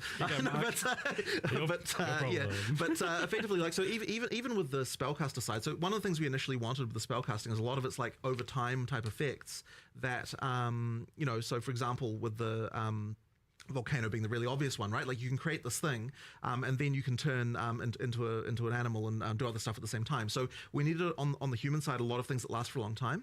But the problem you then run into when you actually go to balance the thing is like, okay, well, if you've just got like 5 damage over time style spells, why not just cast all of them and then you don't have to ever do anything else, right? Like, so it's like that kind of stuff makes it really hard. So then you have to start thinking, okay, we want to make it so that you cast a long-term thing as a human, but then being an animal is going to augment that so that it improves it. So for example, with the tornado, it's got a similar mechanic to the little twisters that the hunters have, where ground effects can empower it with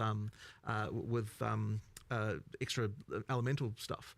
And so then we're like, okay, well, if the animal forms are the ones that can create the ground effects, then that means that you're kind of like, you're going to want to do, you know, like, to mix that with the tornado, you now have to have both the animal forms and the spellcaster stuff if you want to get all of that together.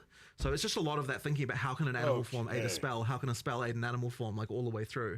And then, yeah, as I said, we throw it over the fence, and then Mark tries to work out what kind of numbers can actually make it. It's a web of infinite difficulty, right? Because like we're talking about the 4 forms within the class, but each of these skills also synergizes with every other class and every other skill in the game, and it's becoming growingly more complicated. But that's also what's fun about the game, and what all the things you can unlock and the crazy builds you can do. But yeah, I mean, like this week's focus has been like, okay, we had all the, like during our alpha testing and internal testing, we had like, you know, there was the I want to be all forms going between, there was the I just want to be wolf, I just want to be bear, I just want to be a dragon, and now we're getting a lot more of I just want to cast nature plant skills and do plant stuff. And so it's like, okay, well, how do we make that work? Well, because they're quite long duration, so we're having a bunch of complexity with that as well. And it honestly just, it does just spiral into like, oh my God, there's 20 million variables here. But it's fun. And at the end of the day, as long as it is honestly fun to play, then honestly we're golden. Definitely so, like you know, being I'd say able we're to cast pretty much as there a on almost druid everything by with this class. yourself, I'd actually say and we're a that's little bit more prepared than normal. We've had a lot of testing. Despite, I mean, partly because it's been in the works for so long. But yeah, it's, I don't know, like ultimately pretty fun. I'd say there's still something, obviously there's still more to do. There's obviously always more to do. But yeah, there's a lot going on, a lot of enjoyment. I saw yesterday, I was just like walking past someone's computer and, you know, someone was mentioning like, yeah, it's just fun placing 6 volcanoes and then just slamming on them. I was like, all right, sweet, you do you. Like, that's fine. I was definitely enjoying obliterating bosses in bear form, like with dropping tornadoes, and there's the totem which you can summon in animal form, and then you're putting fishes down and they're exploding, and you're putting extra things on the ground and they're exploding. And so there's definitely some boss deletion going on there. So. Even just walking past the just many entangles going out, and then there's that plant support general. Like, all right, it's putting the new. I see chat being like, no, Ziggy, don't get it nerfed. I do have to admit that I did already get one thing, let's say fixed. Okay. There was a thing that was like double generating rage. So I'm like, I don't know if this is intended. Right. And like, no, the designer said that's probably not intended. Thanks, Ziggy. I'm like, I don't know. I will see where that goes, because I was like, no, that's fine. This is a Fisher. It made it to me, Yeah, and this I was is a like, no, Fisher thing. I'm fine with that. Yeah, because it generates rage when you first slam, and then the So- Fishers, every time they pulse, it generates rage. I'm like, Oh, really? yeah. Oh, shit, I didn't even know that. Because like the totem's making it pulse, and that's generating rage each time. Right. I'm like, that Okay, doesn't that's interesting. seem That's very intentional. It's interesting. fine. Yeah. It's fine. I love that because that's like Okay. Fine. ridiculously powerful. That Yeah, feels like way permissive. I was Right. like, this feels illegal, but that's like, you gotta let a few things in there Nah, that it's feel fine. illegal. It's doing what the skill says. I may not have, maybe I didn't get enough. Okay, cool. I don't know. They might have changed it.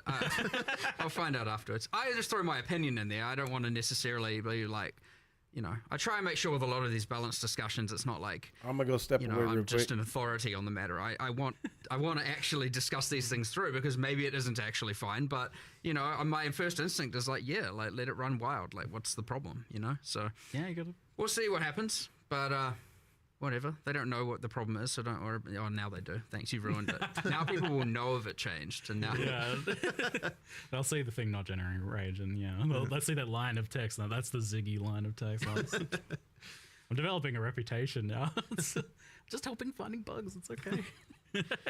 So, like the shapeshifting stuff comes from this trinket, the talisman? Yeah, the animal talisman. And is there any limitation to just kind of like putting that on another class and just say like, I am playing my Mace Marauder or my Quarterstaff Monk and I want to do a wolf leap slam that marks targets? You can do it. In Okay, fact, it was one cool. of the things initially that it's funny with the audio team because initially like, oh, we want to record like bear lines for Yes. for the druid the whole time, and I'm like, hey guys, remember anyone can turn into this animal. Are you actually going to commit to every single class is going to have like three different extra versions of every single line the character can deliver? Maximum effort. It's like that's a bit tricky. So we ended up going with a voice mod in the end. But that was one of those. It's like their thoughts. I think it shifts to. It almost sounds like, to me, that's what it sounds like. They're like, they're thinking it or something like that. I don't know. But would it be completely impossible to record every single line an additional 3 times like, for every all character right, class? voice actors, everybody come back and we need to roar like a bear. Exactly. What? Effectively, every class can be an animal. It's exactly the same as the weapon restriction. Ultimately, being a bear is the same as having a mace, which may sound a little bit odd, but that is actually how it works and what allows having. Whoa. I didn't even think about that. Wait, so you can use mace skills while in bear? No. What I meant was that it's the same. I mean, it's the same in the sense that it's just a weapon type, right? Like, Yeah, right, okay. Yeah. Damn it, now we have to make that possible. Well, I mean, you can turn into Calm as a bear. That's unique but, item territory for the future.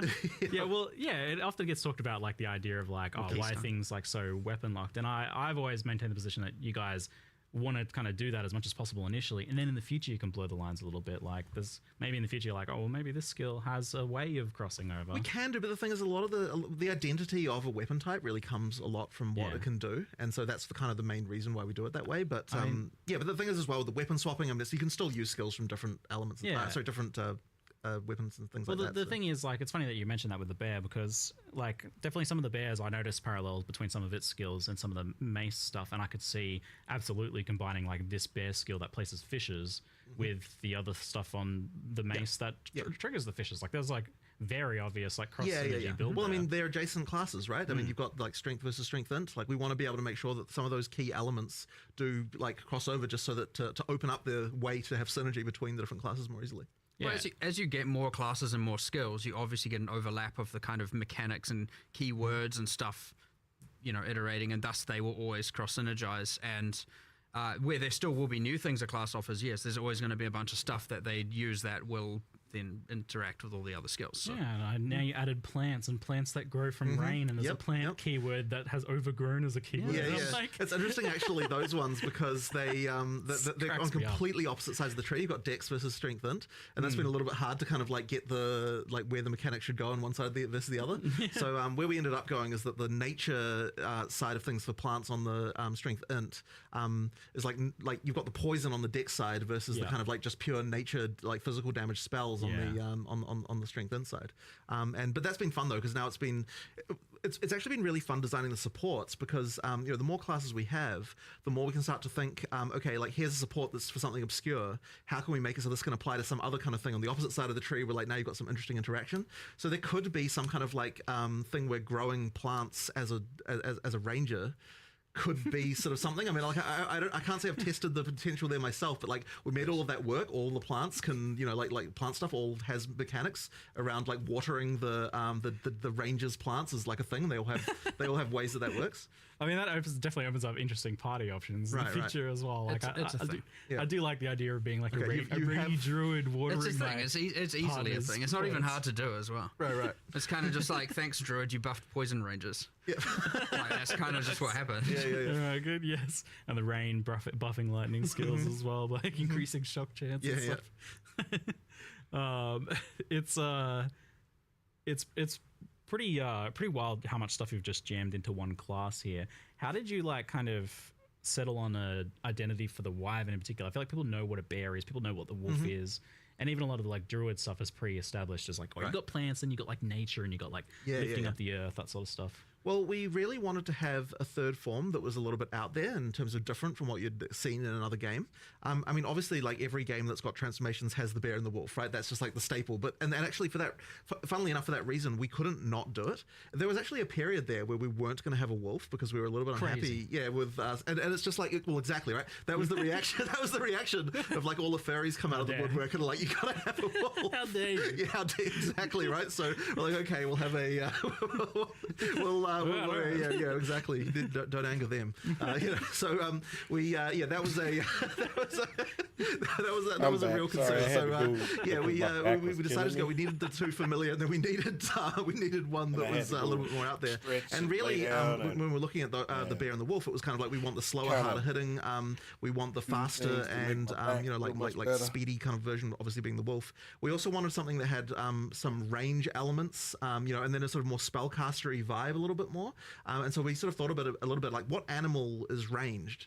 Like, it's not really, it's kind of not a lot out there that can really sort of do that. And so, eventually we settled on the wyvern. I mean, someone of course at one point was like, how about a dragon? And we're like, what the heck? What are you talking about? But then eventually I thought about it, and it's like, actually, you know what? There's some potential here. If you suggested to me, I told you not to do it because like, there's no way you could make it look good and not look stupid. But it eventually, it was hard though. We did get there. It actually looks pretty cool.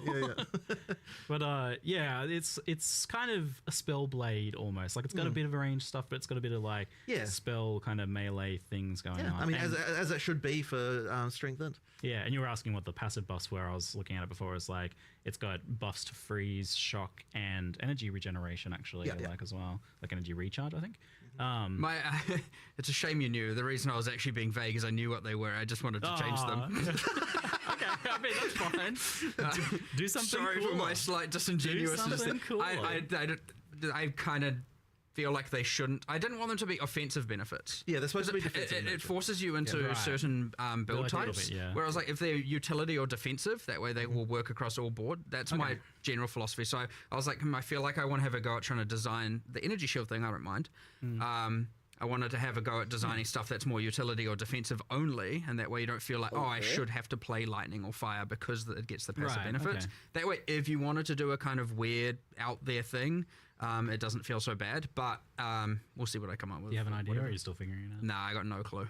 I don't know. You could play on the fact it's got, like, wings to, something defensive for block, or something for, hard carapace maybe, or... I don't know, the fact it has wings, something to do with the wings, so much dragon lore to pull from. I got like a book that my daughter really likes to read that's like full of dragon lore. I'll send you some ideas. All right, sweet, yeah. Dragon, they hoard gold, right? Gold find? Yeah, totally. That sounds like it. Eat piles of gold for buffs or something. There's gold over there. Quick, shapeshift, pick it up, shapeshift back. No, I'm obviously joking, please. I'm not doing that. Gold find, no, please don't. Mandatory dragon gold find build. I know it's kind of funny though. It's distinctly PoE. So the druid is this like strength int class, and with the Templar we had the idea more of like, you've got that armor energy shield stuff, but that's still the case here, as that's the strength int base.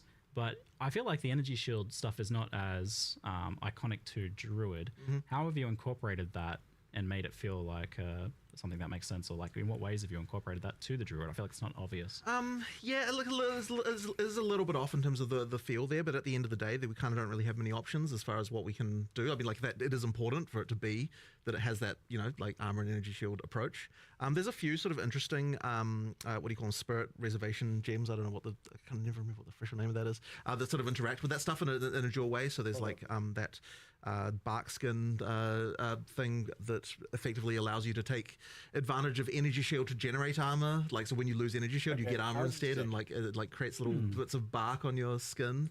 As you there's like things like that we've added, but yeah, it's a little bit of a thematically weird thing. I think probably the weirdest part about that is like, yeah, you're gonna have energy shield as a bear. And I was it's a bit strange. Like, getting hit as a bear and then there's a little energy shield pop, but I mean, yeah, it is what it is. Kind of has to be that way. I mean, you don't have to.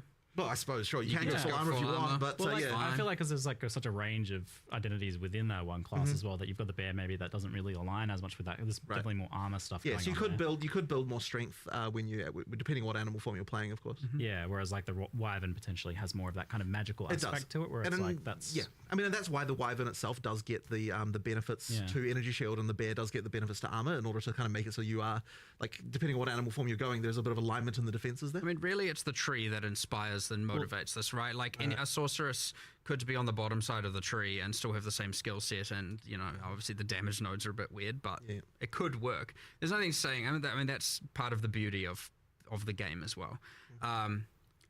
Yeah, I mean, I had that experience where I was like, because it wasn't as clear, I was almost inventing my own lore there a little bit, where I was specking the regen from the druid, and then the Zealot's Oath right there. I'm like, oh, this actually, like, you're converting your natural kind of like life regen into energy shield. Like, oh, this is kind of the druid's thing. Like, yeah, I mean, that is a way for sure. Like, keystones certainly are pretty powerful, and we have a bunch of, I think there's an extra, I can't remember what it's doing. There's one that says do not translate on it, so it's in progress. But yeah, we were playing around with trying to have some armor, energy shield, more hybrid stuff going on with the keystones there. It was based on, what's it called? PoE1's, is it Divine Shield? Is that the name of the keystone? I can't remember. Too many names. But, it's based on that, but not exactly the same, like a derivative of that we're trying to get going. But, yeah, it's just because I was like, we need more keystones that I feel more druidy, and I know there's a rage one there that is embracing the animal ferocity, where it like, what does it do? It's like doubles your maximum rage, but makes you don't get inherent bonuses from rage. So it's like, if you really want to do the skills that are rage consumers, like rampage, and you just want to rampage for as much time as possible, you obviously go for that keystone. You lose the benefits of rage, but you get to rampage around for twice as long. So a few things like that we're trying to add that are thematic as well. And I think that's another one of the really cool parts about adding a class is 1/6 of our tree was just filled with just placeholder garbage. Like, actually, like, there's a giant link thing there. There's no links in the game, really. It's like, what are we doing with that? It's like, and so I was like, well, that looked like a vine. Just make that a plant thing. And, so now it's a plant thing that talks about overgrown plants. But we filled in that whole bit of the tree. And guess what? Now witches and sorceresses have more energy shield stuff on that kind of direction around towards the druid, and warrior has more. And and I don't just mean energy shield, I mean everything, all the mechanics, right? All the int mechanics are kind of there, the strength mechanics, everything. So it is nice we finally have a class in every different part of the tree, so like we don't have this like weird open stuff anymore. Yeah, that area of the tree was a little strange. I mean, it's such a massive tree already, and you're adding more to it. And then, like, I have to wonder, like, you added this Oracle class. Like, I saw the Shaman one, I was like, yes, this is exactly what I expect. But then I saw the Oracle, and you guys had, like, 130 extra passives. So far. Like, why do you do this to yourself? Like, that seems ridiculous. It's fun. Because it's cool. Because it's cool. It really is the reason you could ask I don't know. Right? I really went through. I know we showed two examples, but I was like, we want to make sure there's like cool off-spec stuff here. I want to make sure that if you want to be able to get more of a certain thing, this is a way to do it. But at the end of the day, it still costs passive points to allocate, right? So it's more about generate wolves, and do the attack. Maybe you want some stuff that normally you'd have to go to the deck section for and get. Demon Bear did look related good, stuff, and but now you I can just get don't it up like there because melee it allows for some combat kind of weird type off things class, and it's all themed PoE2. around. It just feels like if you got to live your life again, smoked. what would you Slam. change? Like, what different paths would you take? And so it's this Oh, interesting, God. like, It's an I don't know. existential crisis as a But node. Volcanic fissure of It's snaking. not Yes. Fitzgerald. initially, I looks always really do good. write my little blurbs about them But to it's get them written in the questionable, live stream, and I was dude. like, It's got all it's the melee passives combat. not yet added to the And we game. I all thought it was know an melee interesting way of combat looking at sucks. it. Not that that's actually how it is, but I thought it was like a kind of, it's like lessons you learn, you get to now use in advance kind of. I thought it was just a cool thematic thing that linked to the class, and it's easy, by the way, to as designers to see that kind of thing and go, we have I a million agree. things to do. The spell Like, total is that requiring really charges. like that's too much time, too much that could work, get you right? killed. And I'm just like, Sad, isn't it? if we say that about everything, you get nothing cool. I'm gonna mute them for a And second. so it's Let's just be honest. If you're sitting there and you're fighting and you're melee and you're a bear and you've got 3 endurance charges that you got up, then you have to get rid of that defense capability because you're getting rid of your charges to get that spell totem to kick up. The spell totem kicks off and everything. You just got slammed and killed by the boss or somebody because you're sitting there and you're fighting. You're like, I need more DPS. You push that out and you lower your capability to survive getting hit until you can generate 3 charges. I don't like that. things, and if you don't want to deal with it, just pick another class. It's fine, you know. You don't have to, or pick other nodes on the same class. You know, you don't have to take that node. So I think this like very clearly communicates that you're also okay with this idea of there being just like hidden cool stuff to discover that you're not going to know ahead of time, because you can't like look at the class options on the character selection screen and know what the passives are going to be that are hidden behind the Oracle ascendancy, right? So it's like, yeah, that's cool, that's fine. Yeah, I mean, you I just love like, that. Captain Wallow, what's up? There's always going to be community tools, and they're going to come up with a way to make that, you know, to the build guides and all that kind of stuff. So you know, like. I love the secret stuff. Yeah. I If you actually don't got my like- secret abyssal like, lich. don't spec Yeah, into it. wild. It was an actual final a secret, and maybe there's more. Well, You want to do never more know. of that, don't you? I can tell. Look at you. Knows? Look at him.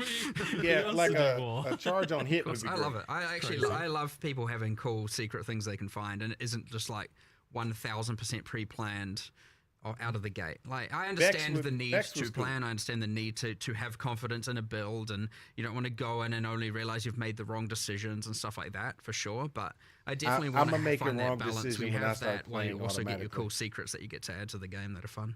Yeah. I think there's like a couple more chat questions on Druid, but we'll try and move on to the other stuff soon because I know people want to talk about the other thing. I could talk about Druid No, all I day, didn't like, play the Monk at design's all. super I interesting, yeah. just But some of the questions were that I think just don't people are a bit like- confused about well, like, hold the up. talismans and That's a the lie. forms and I played how the stuff monk works. So for a the little talismans bit, are but I just effectively don't just like like the another play weapon. style. Yeah, exactly. And things like attack speed, movement speed on gear, and everything will affect you in your movement. absolutely, Animal right. forms. It's Absolutely. not like I think because a lot of other games do it where when you change form, like all of a sudden, oh, your weapon's not affecting you, or this thing's not affecting Right. you. Well, I mean, effectively, so we're doing the changing form by utilizing weapon swap. So you've got 2 weapon sets inherently, and the talisman effectively Uh-oh. This thing is serves buffering. as your weapon. Yeah, like if you're playing a druid, you are going to have to learn how to use weapon specialization passives and stuff like that if you want to have the spellcaster and melee thing. Now, a lot of the passive tree nodes, like in the druid section of the tree, all have like attack and spell damage and that kind of stuff. So like certainly for most of the start of the class, you won't have to worry about it. But as you get deeper in, and if you want to do hybrid spell attack, you are going to have to think about like, okay, what are my attack passives, what are my spell passives, and Adding Mal into I the was search. actually What surprised at skill how is it that he's looking simple at? and straightforward Wallow? it was to do. So like the weapon specialization tree thing, you still do need to think about and understand how that works. But the basics of it, like using the actual skills, just happens automatically. Like I didn't ever have to actually go in and No, tag a you skill don't have to worry certain about that thing. part. Just because of the fact that because this has always been the rule, but it's Was really it a apparent skill that here. was in the video? It'll swap to the weapon set that can use the ability. Okay, So therefore, or you don't is have to it just actually one that tweak you've it. seen You just before? put it in and it kind of works.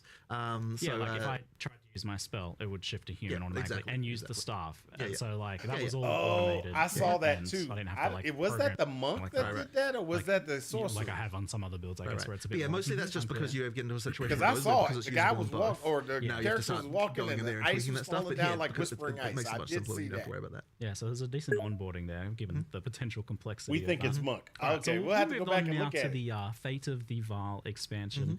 And there's definitely more of a like clear divide between the two things, and you even actually made 2 separate trailers this time around. Well, it would have been super weird to have these like 2 completely clashing themes in the trailer. So yeah, in the end we were like, it's like normally of course we'd make one trailer with everything, but we're kind of like, man, it's really hard to unify these two things. So what do you think about Fate of the Vault in a kind of reasonable way? So yeah, in the end we decided to go with 2 trailers and just like show the content completely and separately. they're not connected. Like they No, don't, not they at don't all, have to right? be, right? Yeah, Like, Yeah, they're exactly. not. Aside from both of them having a buttocks in it, they're not connected.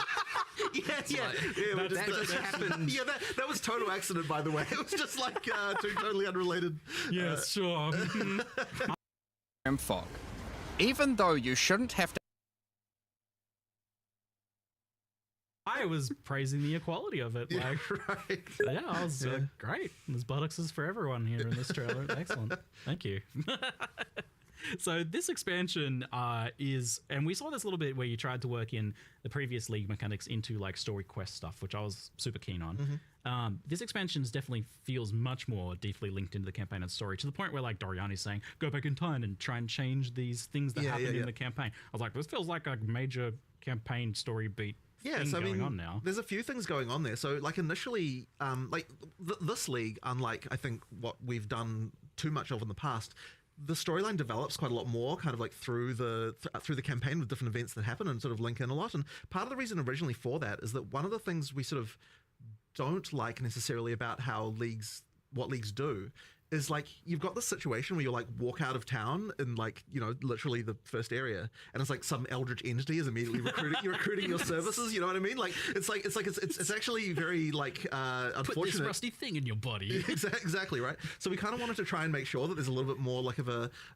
it doesn't feel like the world is on your shoulders like right from the get go. Like there's actually like a little bit a growth of epicness throughout the league. So like if we'd have had it, so it's like you're time traveling into the past, like the moment you walk out the gate. It's like, okay, it's just not quite right. So we decided what we'll do is we'll make so that, you know, there is the temple. We've got a kind of like almost a baby version of the mechanic where you've got a lesser number of rooms, like it's kind of a bit simpler, like to start out with. And then once you pass the sort of key point in the storyline, then it like really opens up. You go into the past, you've got a little more story stuff going on.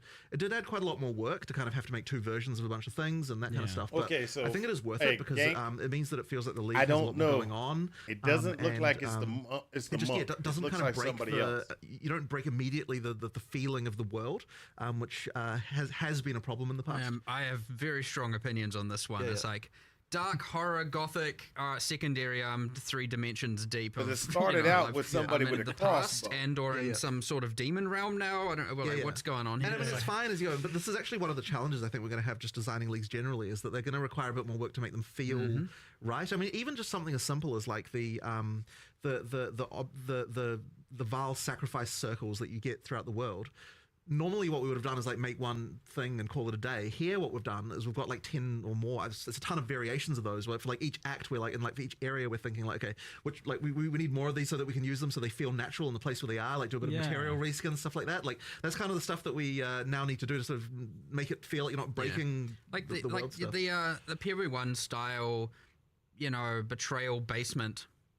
You know, you just okay. So there's just a basement everywhere, like in the mud flats. Like, okay, you know, that just doesn't fly anymore at all. So like we want to make sure that these things are way more believable. Right. Like you are actually convinced. You're like, you know, this makes sense.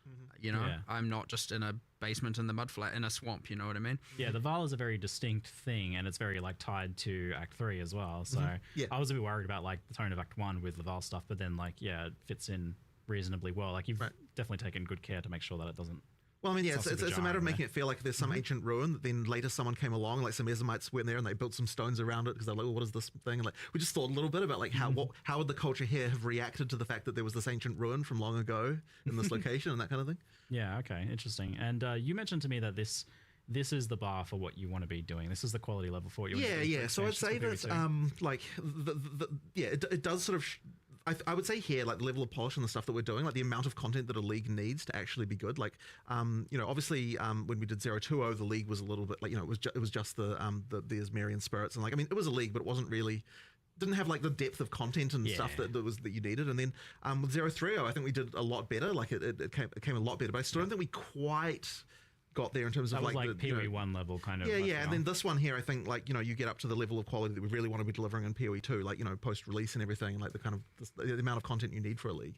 Like, it needs to be quite sizable and good, and it did take a lot of effort, but I think it's worth it because you sort of shows you what we can do, and we. Yeah, I was gonna say that's like a high bar that you've effectively kind of like locked in committing to Right. for expansions. There. Well, hopefully I don't come to regret it, but you know, it's well, and honestly, the scope did explode a little bit because when we, I think that one of the things, so when I initially designed the league, I was kind of like, okay, we're going to have like some limited number of rooms. We kind of spec'd it out, and like we, you know, and each one will have a few levels, and it kind of didn't seem like it was that large. But really, in the context of PoE 2, it's like, well, if you're going to spend effort to upgrade a room, it needs to feel meaningfully different and have meaningfully better rewards and all that stuff, and it pretty soon expands into like a really huge list of like different combat encounter mechanics and different like crafting mechanics and different rewards and everything. Like, there are so many new rewards and things in just in the temple. It's crazy.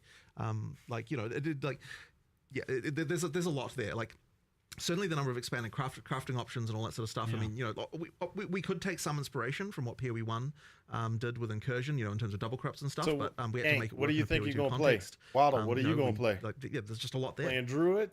Yeah, I've followed your progress with designing this one Yes, from well, the very beginning. Yeah, the funny thing is about that is that it actually came from a game that you recommended that I play. I wasn't going to even say no. So yeah, you recommended that I play this game called Loop Hero, and I really enjoyed it.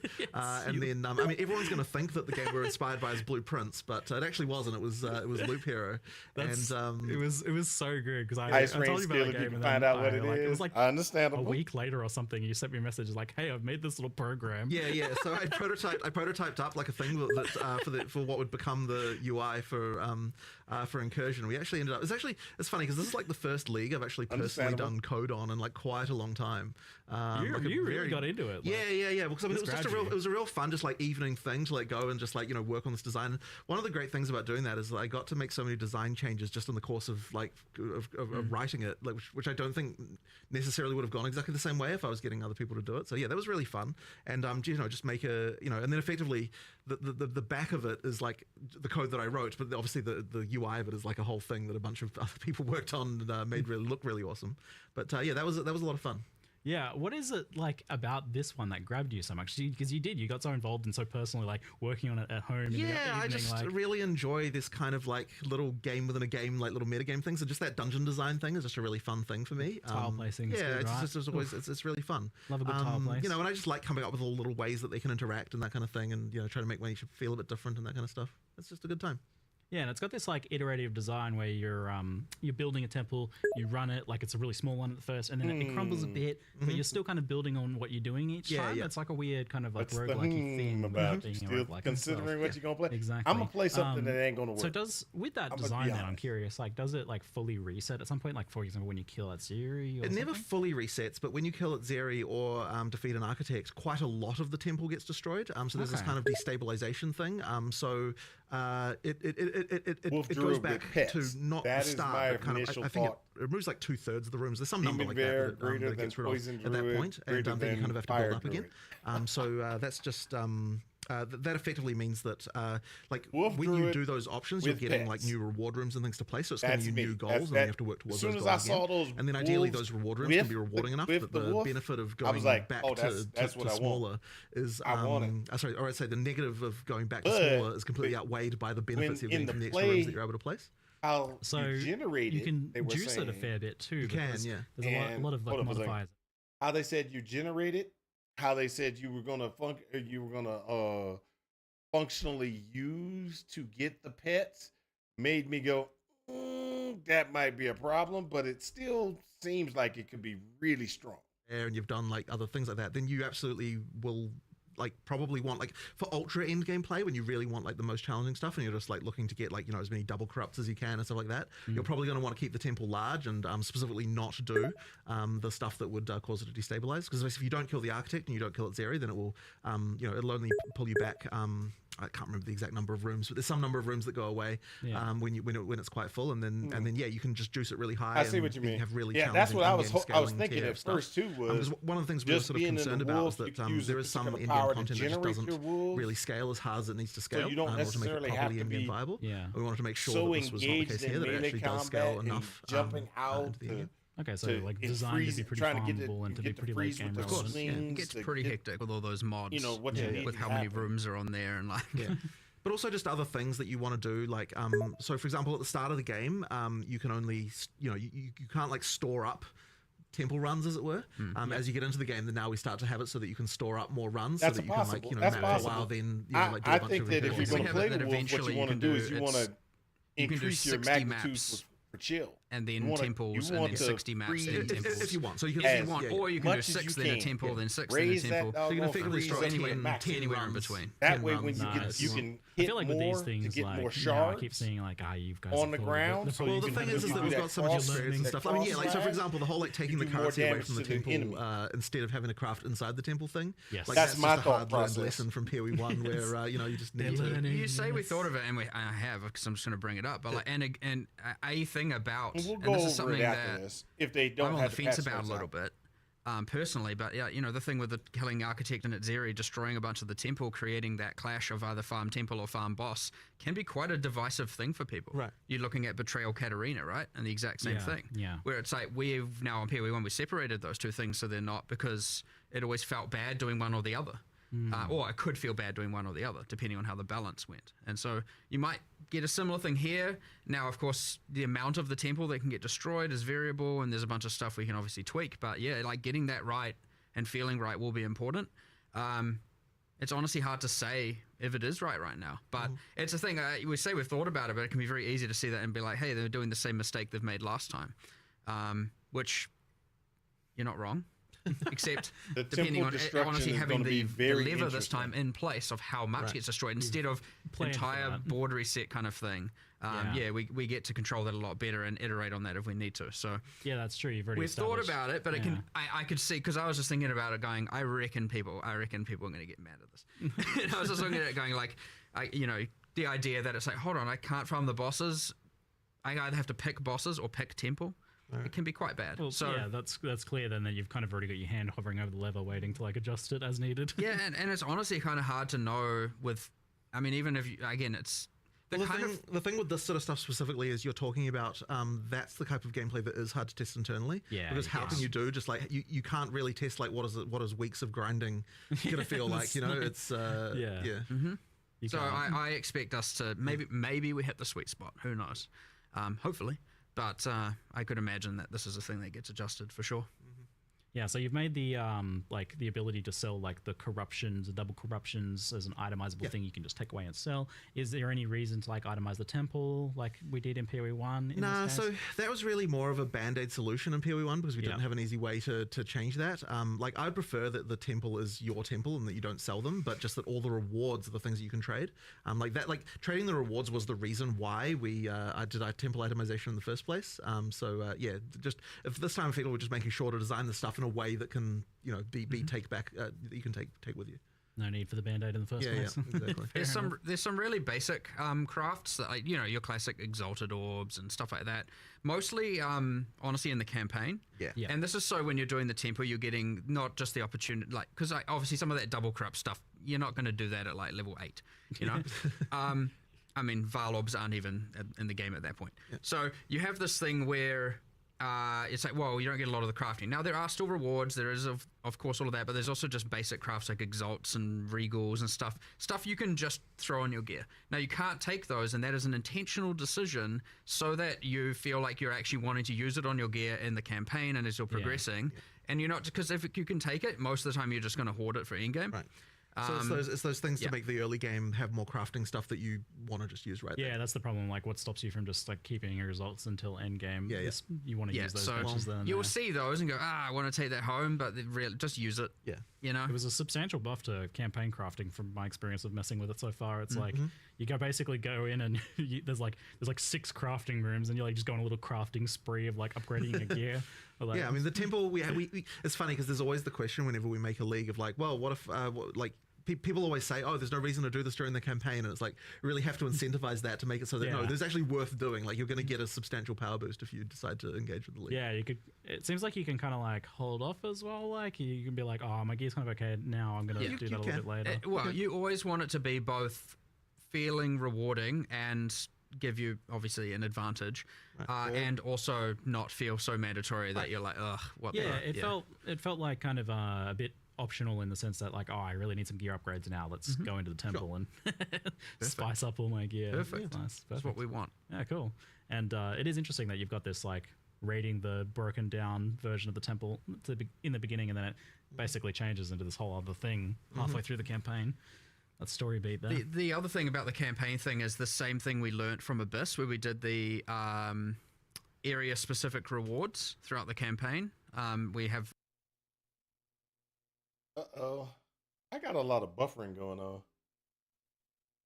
Also dropping here from the in-world encounters. Yeah. So even if you're not doing the temples, doing the in-world encounters can give you that extra drop per area. It seems like on the back end, maybe you've kind of taken what Abyss was doing and almost shifted it over. Yeah. There's some modifications, but it's the same kind of thing. Well, we've effectively got our, allocated amount of rewards and crafting and stuff for what a league is allowed to do and should do, and we're just trying to make sure that, it fulfills that, it fills that budget, so to speak. Of you're getting a lesser jewels or bin Keth or something like that, kind of similar to before, which is good. But yeah, I was definitely, that was a huge thing with Abyss. I thought that was like a really good improvement to campaign, so it's good to see continuing with that. Then it felt pretty successful as a design decision. Nice.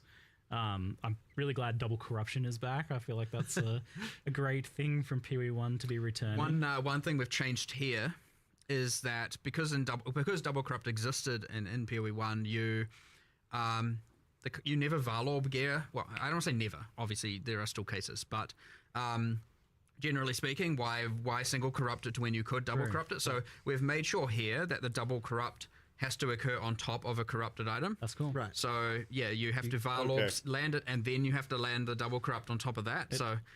Oh man, it almost feels like you're in some cases risking something even more, because like you've got that risking really it high and twice. unique with like a really good corruption. Like already, I got my and now you're gear, risking I'm gonna that, corrupt just it, risking and then the I'm gonna other add item another corruption. corrupt on it. So like it's a heftier risk now in some cases. I like it. That's the Val spirit right there. Like, oh man, this thing's already worth many divines at this point. I was like, oh no. Some good streamer moments. So. so you actually have to though, like it has to be crafted. Yep, so you craft first and then you can apply the double craft. Okay, cool. It keeps the usefulness of the Valorbs there as well to kind of. Yeah, I didn't want the Valorbs to just.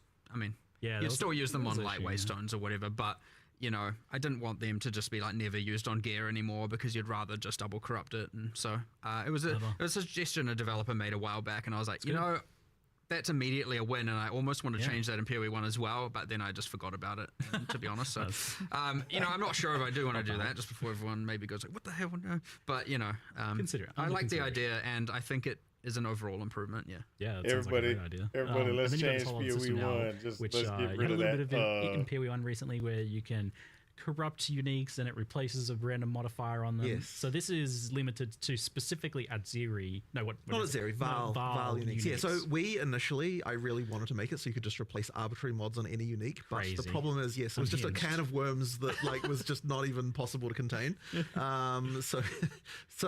Basically what we were like, okay, is there still a way to do this that's like not going to be quite so crazy? And then we were like, okay, if we can pick a subset of uniques, and we ended up going with Val uniques, for obviously thematic reasons, then we can sort of make sure that like while it's still crazy, like there's still sort of insane interactions, we can kind of at least have somewhat of an understanding of what happens. But it does truly work where like it picks a random mod that's on the item and then replaces it with another random mod. So you can create some. You can use it on non-Val. It works differently. Huh? I don't know. This is news to me. I didn't actually know that. What is that? Excuse me? I think it's similar to Ancient Orb in PoE1. So it like re-rolls. The idea here is like it's meant to work on these Val items because they've been like incompatible item infused with royal bloodline blood. And so it's like the way it works on Val uniques is different to just random uniques, where it's like, hold on, it works a bit more chaotically here and, just changes the item entirely to something else on non-Val. So, and I only say that because obviously it's pretty bad to be like, I have to have a Val unique in order to use this. Now, no, you can take the currency home, so that's never the end of the world. But I want it to be like, just go grab some random unique and re-roll it. Using it on the Val uniques is like quite cool. Right now, I'm trying to make sure. So does that mean I can go in there and that try to change it into a headhunter? Oh, We're not just yeah, replacing whoa, it with kind whoa. of just some random basic stuff. Like, that will happen. That is a part of the pull, but we're trying to go through, because we have a more limited set of uniques we have to actually do the mod replacement on. I want to make sure we're actually thinking about, for example, the Zerfi's body armor that has like Soul Leader. And it's like a level 39 base type. Yeah. And I'm thinking like, this is a tool we could use to make that more in-game viable. And so you can do things like heavily increase the defenses, because obviously level 39 versus a level 75 base type or whatever is going to have very different defenses. But then you could also be like, what about if I was like, what other weaknesses does this item have? Well, you can't generate Soul Leader stacks on a boss. Maybe this can turn that on, you know? found So it? you can replace, I don't know, It's a druid the skill. life regeneration rate with a okay. Soul Leader now Well, they were doing a generates lot of druid once per stuff. second while a boss is in your presence or something like that, you know? What's Now it these called? are kind of examples, but that was a specific one that I really wanted to do. So, but then I was like, I don't know, what if you did plus 25 Soul Leader stacks and stuff? But it's like very specific outcomes, very specific to that unique. Yeah. And I wanted to do a bit of that to use it as an opportunity to be able to save low-level uniques, if you know what I mean, to make them more in-game viable. And I thought that was a cool way. And obviously that's restricted to the Val pool for now, but like, if it works and works successfully, there's no reason that like some other mechanic can't do it for What druid either my skill? You've established uniques the and other, concept you know. now. Yeah. So, you know, we'll see how it goes, but I'm hoping now, obviously, because I don't know how far through we'll get with all of these specific, because it's like a lot of stuff. Once you start doing specific things with specific uniques, There's so many it's things. a lot of stuff to implement. So I don't know how far, but I was like, let's start with the mythic uniques, the rarest, most powerful Okay. ones, and we'll work backwards, getting to the more common, you know, ones at the end. I and mean, then you've also we'll- got the general like buffing of a bunch of other uniques as well, right? I mean, there's a lot of that. Yes, going on. true. And I mean, that was part of that when I was like, okay, how can we buff this? How can we buff this? How can we buff this? How can we... Well, and so then I you're was like, playing a wolf. well, with a lot of the them are like, this is ice too low level. And I was storm? like, That would be well, awesome. We have this system in the league. So, yeah, I mean, we'll see how it goes, hopefully. And it's the kind of thing where even if we don't, obviously these leagues end up often going core in some various means. So if we don't hit the mark entirely with all the uniques, I'd like to eventually get there where we'd have a good, cool, really thought out set for literally every Val unique. So hopefully that's fun. And then you do the cool things. You just get these really, really... I assume you're going to get some that have these... You would replace the exact two bad sides with the exact two... Because you can replace more than one sometimes. Oh. And you get the you get the exact, like, holy, this unique just went from being worth, you know, something 1 divine to 300 divine, you know, kind of territory. So hopefully that happens. If it doesn't happen, I'll be a bit sad. But we'll try. You can never know with these things for sure. And this includes the new, like, Adzira uniques that she's dropping then, obviously, since she's kind of the queen of the Val. Yep, Zero uniques, Trial Master uniques, you know, like it, you know, a bunch of stuff. So It's a fair few there then. Is that something that you anticipate expanding upon in the future then? Like, I mean, we'll be always adding more Val uniques. Right. So yes, But in terms of for other cultures, that would probably come in a different form in a Yeah. different league mechanic or some other place like that. yeah, that makes sense for Yeah. sure. In terms of the overall idea of, you know, upgrading low level uniques. Yeah. Did you ever like discuss the idea of Val skill gems? It feels like weird to like add that when you're still adding regular Yeah, gems. I it imagine. doesn't quite. So, I mean, fundamentally, what a Val skill gem is in PoE 1 is like a kind of ultimate type style ability in some Yeah. sense, you know? So it's like we're kind of doing that in our You're already normal doing it, gems at this yeah. point. So it didn't really quite make sense to do it here. it's like the glory on the Yeah, skills glory is kind of like, Val yeah. Yeah, that's what I figured. That it's kind of like you'd only be really doing it for nostalgia value right. at this point, I think. Now, that isn't to say there won't be something in the future, but I agree that doing something like that when you haven't even got, you know, all the classes and skills in place and all that, I would say that's a like a post-release feature, you know, not a pre-release feature kind of thing. Yeah. Gotcha. I agree. And are you still kind of Stop with messing challenge with the leagues skills planning you on got having and things let's like move on. challenges, challenge rewards, etc. So Like the post-launch? So the plan for that was post-launch. Like Yeah. it basically was kind of like during early access, it doesn't quite make sense to do that. But yeah, post-launch we'll return to that again. All right, shifting onto the topic of endgame, but first, just a brief detour. Trial of the Ancestors, or the mystery content in the new act, and our third means of ascending. What's the progress like? on that? It's Well, we don't obviously have not anything to say at the happening moment, but yeah, like it'll need to come obviously at some point. But yeah, we didn't have time in this one certainly to work on that. It keeps coming up. It is really just a matter of when at what cost, etc. The classic, just resource distribution kind of things where it's like, when are we going to do it, and what, instead of this, and we have all these different ideas, and so but right now, nothing. All right. So on Endgame, firstly, thanks for nerfing the Delirium Fog. Yeah. You saw the memes, I guess. For sure. So I've been enjoying all the foggy memes everywhere. That's good. Visibility improvement for the Endgame, but not only that, like, you guys didn't just tone down the fog. You've done some pretty major things with the tablet Waystone system. I mean, the very first question, and before we even toned down the fog, the first question was, okay, well, why do you feel like you have to run every map this way in the first place, right? Like, the fact that something feels mandatory is already a problem, regardless of the fact that the effect is also annoying, so that was the first thing to solve. And it really then started coming into, okay, well, like how, like, people are finding Waystone crafting more annoying, and we only made it more annoying in Abyss with the having to go somewhere else and get it, like, it just made it not not particularly great. So the first question is, well, how can we fix this problem, right? Like, and effectively we're kind of like, we can go two ways with this. We can either make it so that every league has something that feels mandatory that multiplies with the rewards, or we can say no leagues do, in which case it's more about like, which league do you want to run for different, for various different content that they can provide. So we decided to go with no leagues do, because I think that it's probably just like less busy work, less annoying. Like, if every league gave you something that you needed to like craft and do something with, it just would have been a pain. Which is why even in the live stream we're like, from this point on, just like Waystones, they will get regular, they'll have the regular crafting, just regular base currency, but we're never going to add to them again like a thing that requires you to do more crafting than that. Another layer of that, because I think that having to do that every map is too frequent. Doing it on the tablets means that it's just way less frequent that you have to do these things. Gotcha. Which I like that. helps a lot. And then, of course, the question was, well, how can we make sure that we're not like doing a nerf to overall juicing potential here? So then we had to look into, how can we get back the, the power you had? So that's when we got into the extra mods on tablets and things like that, in order to sort that out.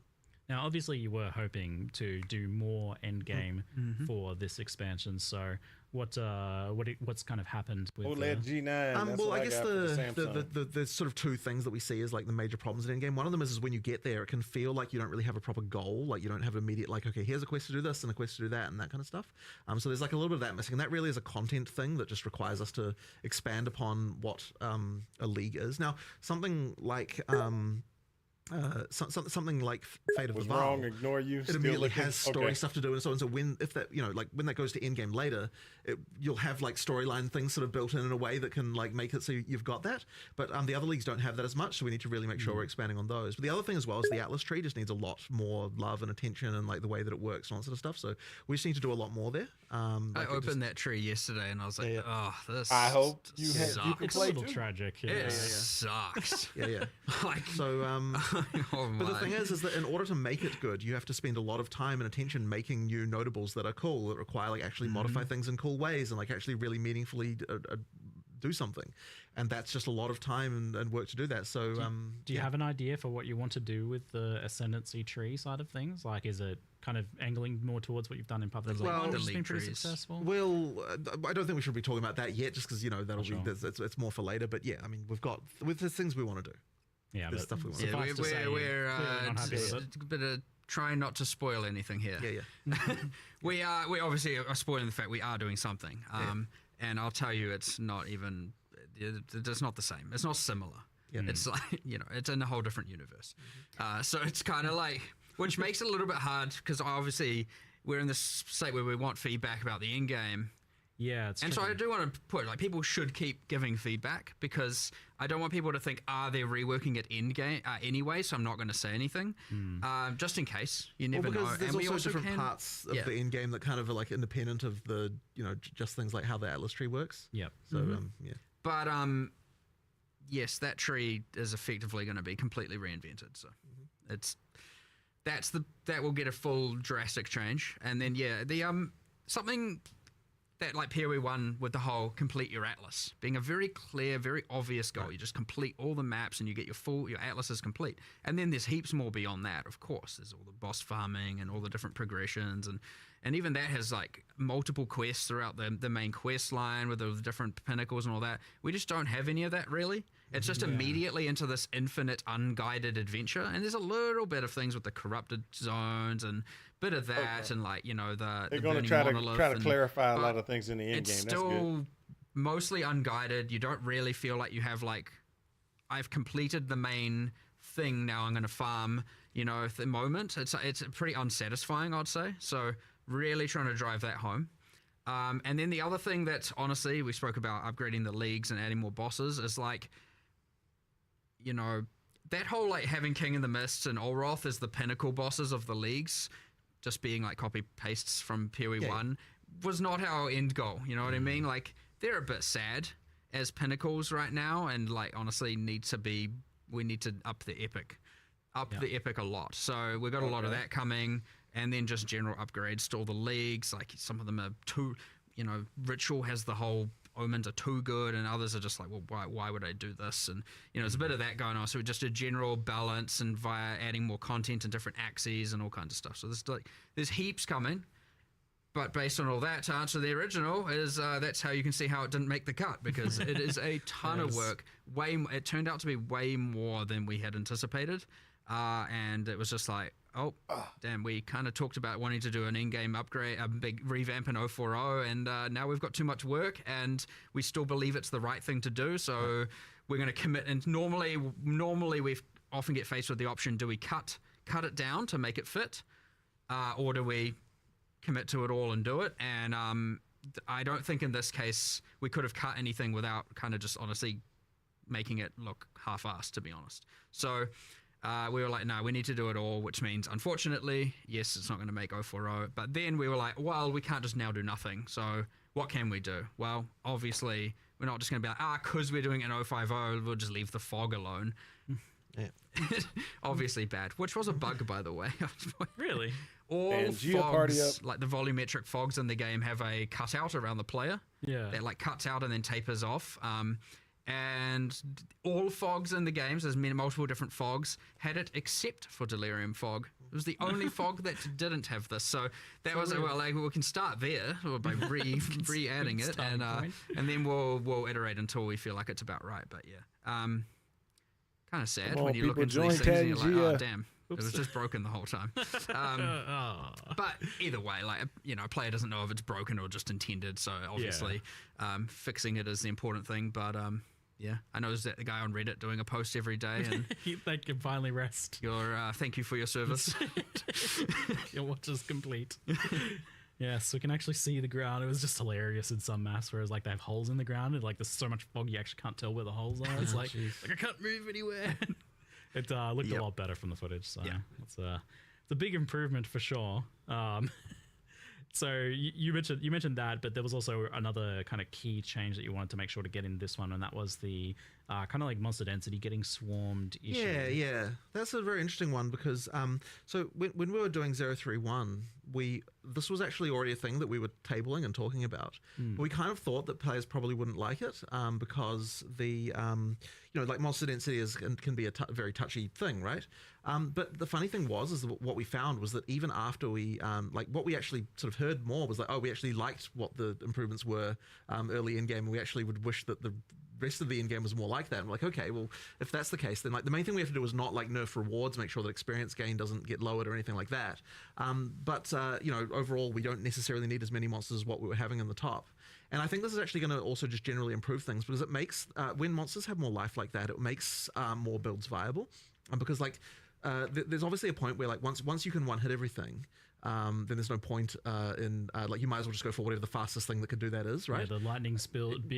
Right. So effectively, by making it so that monster life's a little bit higher as you get up there, it sort of actually means that like higher damage builds become more useful. The need for having to target so many enemies goes down. Exactly, and thus right. You aren't just now funneled into the highest AoE thing possible. So it means that like things that are less AoE focused and more like, I mean, obviously you're still going to want AoE. You're still going to want to be clearing like that sort of stuff, of course. But like effectively, just by tweaking it down a bit, you just don't have the like so much need for everything to target quite so many things.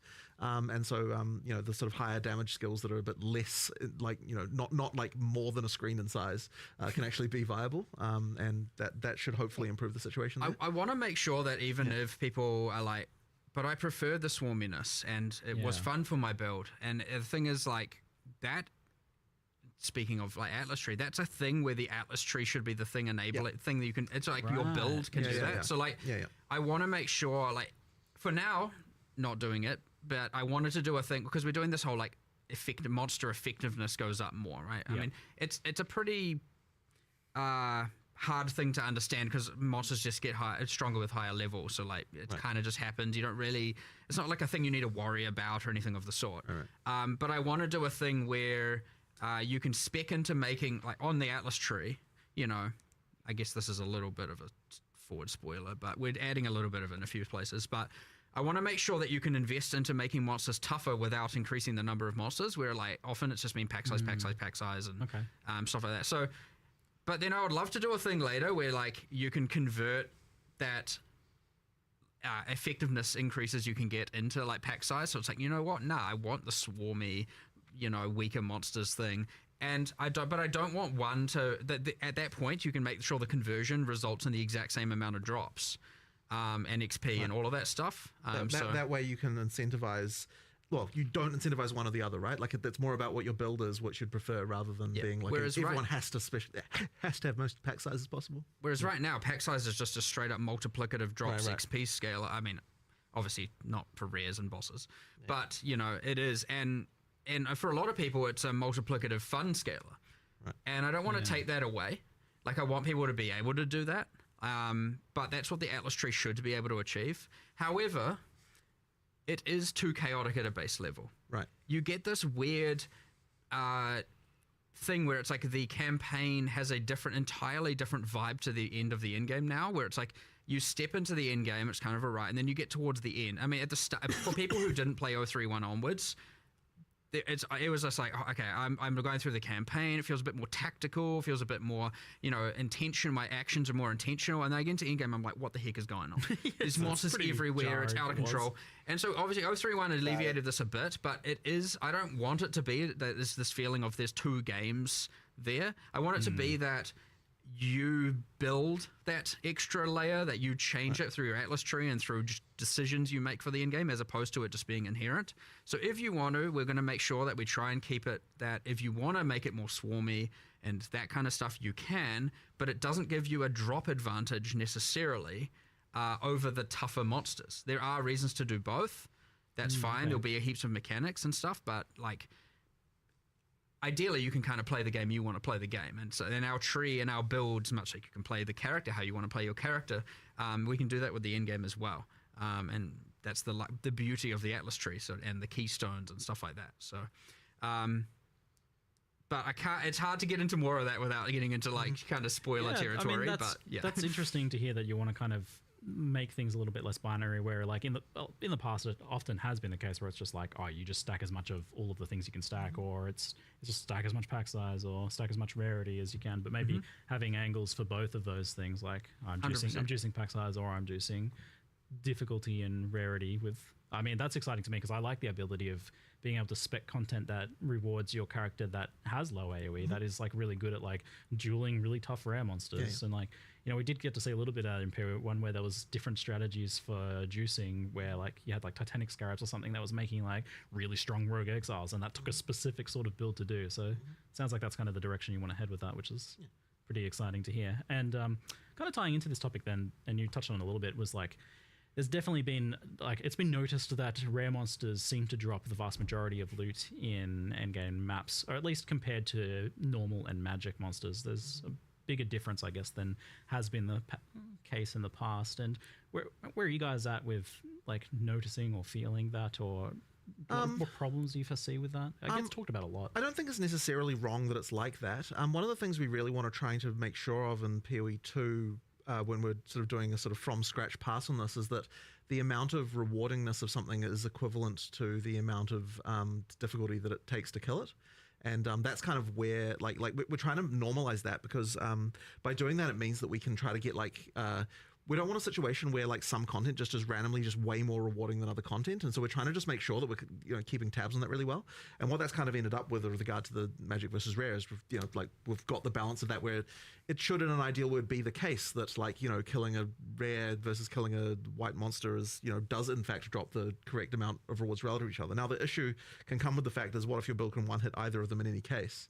So that kind of changes, I guess, the way that feels a little bit. So but as I said, it should be the case that rares drop more than white monsters, and white monsters can drop anything. Still, it's just it does make a certain amount of sense, but I guess with what you were talking about, Mark, it seems like something you'll have to think about because if you want both strategies to be viable, the pack size juicing, then there needs to be a reward, a payoff to that ultimately. 100%. So that's something you'll be looking at then. But as far as I'm aware, it really is the case that if you looked at entirely just around the life of the entity, the drops should be pretty equivalent to the amount of life that they had to in order to kill them as far as relative to each other. So if it's got 5 times as much life, it does 5 times as many more drops effectively. That's kind of what we're shooting for when we're trying to balance this stuff. Yeah, I think with the balance of how things are and the options we have now, it probably makes sense. But yeah, it looks like something you'll be keeping close eye on moving forwards then. For sure.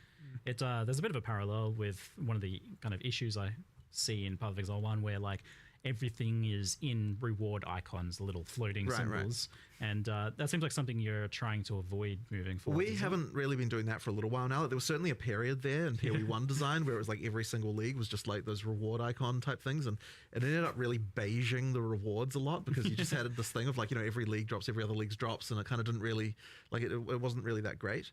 So it's going to be a little while since we've done that stuff in PoE 1 even, and in PoE 2 we kind of steer away from it to make sure that everything feels like it's got distinct drops and a reason to do it and that kind of thing. Yeah, I mean, it appears in some regards. For example, when you get the reward rooms in Fate of the Vow, you have a unique item room.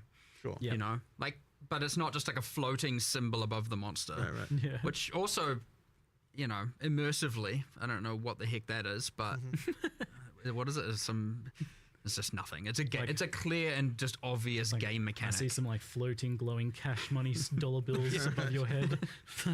Guy's loaded. Whoa. Don't kill me. Don't kill me. You can't have my loot. But I just remembered you spoke about rare monsters and I was like, hold on, I don't think we deployed or spoke about this change, but I know that taking away all the rare minimap icons was a bit anger-inducing. Because honestly, we knew it. We knew it was going to be. Yeah. Now, they aren't a requirement of the map, but as you're saying, they kind of drop a lot of the loot, and people were just doing the whole coasting between minimap icons. The middle ground we've come to here, which I think is quite cool, is once you've activated all the checkpoints in the map, which sometimes is 4 too, the things for fast traveling and respawning, then all of the things appear on the minimap. The funny thing is I thought we already deployed that. I don't think we have. Okay, right. That's what I was just remembering. We intended to deploy that back when people were complaining about it, and I feel like maybe we just kind of forgot. But that was implemented a while ago. Play your map. You generally find the checkpoints. If you're in a straight line map, there's one at the start, one at the end. Yeah. How the heck are you missing rares? Anyway, I don't know, but it can happen. Yeah. But it doesn't just reveal the rares; it reveals everything. Every icon. Yeah. So strongboxes you missed, rogue exiles you missed. Okay. Just so basically you can find if there's any content that you still wanted to grab. Now some people might argue, well, hold on, I'm just going to run around the entire map activating them all and then go clear. And I was like, well, okay, if you want to waste time. Right. But you're going to clear the map while you're doing that, right? So you probably clear the whole map anyway. Yeah, so it's kind of meant to be look, you've explored at least, I mean, if there's generally speaking, if you've got a big square or circle map, you're going to have 4 checkpoints. You activate all 4. You've at least explored probably 75% of the map, right? Right. It's about getting those last things. And then it's like, okay, look, you're now allowed to see if you missed anything. But then you can also use the checkpoints to get to the closest place where the stuff you missed was, which is kind of nice. So it kind of helps with that. So we did finally find a solution. I'm hoping this is a good not middle ground. Not a great solution, but it's good. Because so then at least you've done 75% of the map probably without just doing blind mini-map gameplay. And then from that point on, it's like, look, yeah, I get it. You probably missed something. You know where it is now. It should actually maybe overall be even more helpful because it's not just revealing the rares. It's going to reveal even more. So you'll know about everything else you missed. So we'll see how it goes. But yeah, I understand that was a bit of a aggravation for a lot of people. But, you know, that's a perfect example of, again, it's, you know, it's why I don't want people to not give feedback. Because like this kind of stuff still should be fixed pretty imminently, and so yeah, it's a good case study because I'm honestly surprised that you did do that because this seemed like I loved the rare icons, but I was definitely a victim of the like I'm only looking at the minimap now, so it kind of seemed like a change for our own good situation. But what you're doing I think here, this is a good middle ground. Yeah, it seems like it's saving the players that feel like that they're FOMOing because like, oh, I know I missed like a league mechanic in the map somewhere after this. Like that is really bumming me out. And then they have to go and crawl back through everything and waste a bunch of time. So that's just kind of saving them that. Sounds like a good compromise change then. Nice little extra bonus reveal there. Good stuff. Good. Yeah. You just said rare monsters and I just had this random like, good. Wait, what more words can I say? Probably should have put that in the live stream if we hadn't deployed it yet. But yeah, everyone forgot. It's in the Q&A. Good stuff. Yeah. We shall move on to kind of gear and passives, and this is in the topic of balance and character power, and this sort of stuff has been talked about a fair bit. Something that's mentioned a lot is that the ratio of player power that comes from gear versus what comes from ascendancy and passives is much more tilted towards gear than in Path of Exile 1. And so kind of like roughly for an example, like the average PoE 2 passive is like 10%, whereas the PoE 1 passive is 16%, whereas the amounts on gears are pretty similar. So like the 100% increased fire damage on a wand is consistent as tier 1 affix between both games, meaning that like more of the power has kind of been shifted away from the tree, the thing that you get by default, to gear. So this seems like a conscious decision to make gear more powerful. Is this something like you've thought about or made like specific strides towards? Probably the main thing that we wanted to do in PoE 2 was make it so that the tree is more like we're trying to be a bit more stringent about how the tree is multiplicative with what your gear does. That does make gear more important. I wouldn't say there's necessarily been a thing of like necessarily wanting to the amount of power overall that you get from one and the other is more imbalanced, but it's just making sure that like when you are using the tree that it's specializing your character more towards what the bonuses that your gear is giving you to kind of make the two things together. Like be sort of important to be thinking about both. So that was kind of our primary goal, but I don't know if you've got a different feeling about any of that.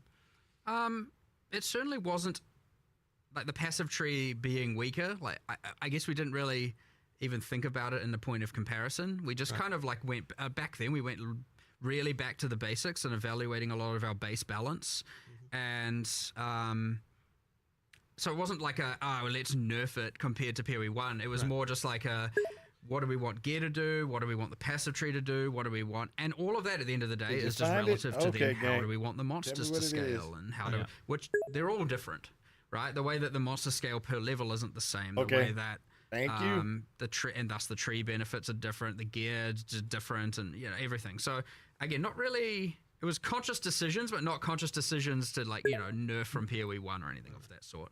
Hailstorm that being said, rounds. yes. I mean, so I don't. It is something from A couple other things we made, mercenary? for example, the decision that like we wanted the class stats on the tree to be weaker than the exterior. So generally, the nodes are meant to go up a little bit in power as you get further away, so you don't just get the like class hopping kind of thing that historically occurred in PoE 1 quite a bit. The class stats were stronger than you get the M on the top and stuff like that. Hailstorm And so rounds. that was a decision we made. So I need to play a merc, is what I'm hearing. But yeah, I mean, I guess we did kind of have like we want gear to be more important, especially base gear. I think we maybe overcooked it a little bit right now, but just a little bit with more the ease of it, the ease of getting it. But that's a whole crafting discussion, I guess. Talk about that too. More of an in-game problem.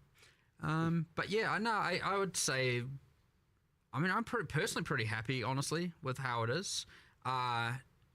Just that like ratio of importance of gear compared to passive. I guess like it's a question of how much power do you get for free, right? Like ultimately that's what it comes down to is like if my gear is, if I'm wearing all white gear, like how powerful is my character from just the tree? And that's like a little bit lower, I think, in PoE 2. And the reason for that bothers some people, I guess. The reason for that specifically is because the tree is more multiplicative than it was in PoE 1, where there was more just base stuff, there. I mean, you can look at it even in simple things like, just life on the tree, for example, right? Like that's sort of another example of part of the thinking there is like, we want we you know, like, the more base stuff is available on the tree, the more the same characters can be, because they can just allocate the same stuff and get the same stuff without having to worry about the items. So yeah, that's kind of Obviously, just one of the that's not things. entirely base in Hero 1, no, but you, because yeah. you have base life, Yeah, it's technically yeah. kind of is, I get what you as mean. in life without gear.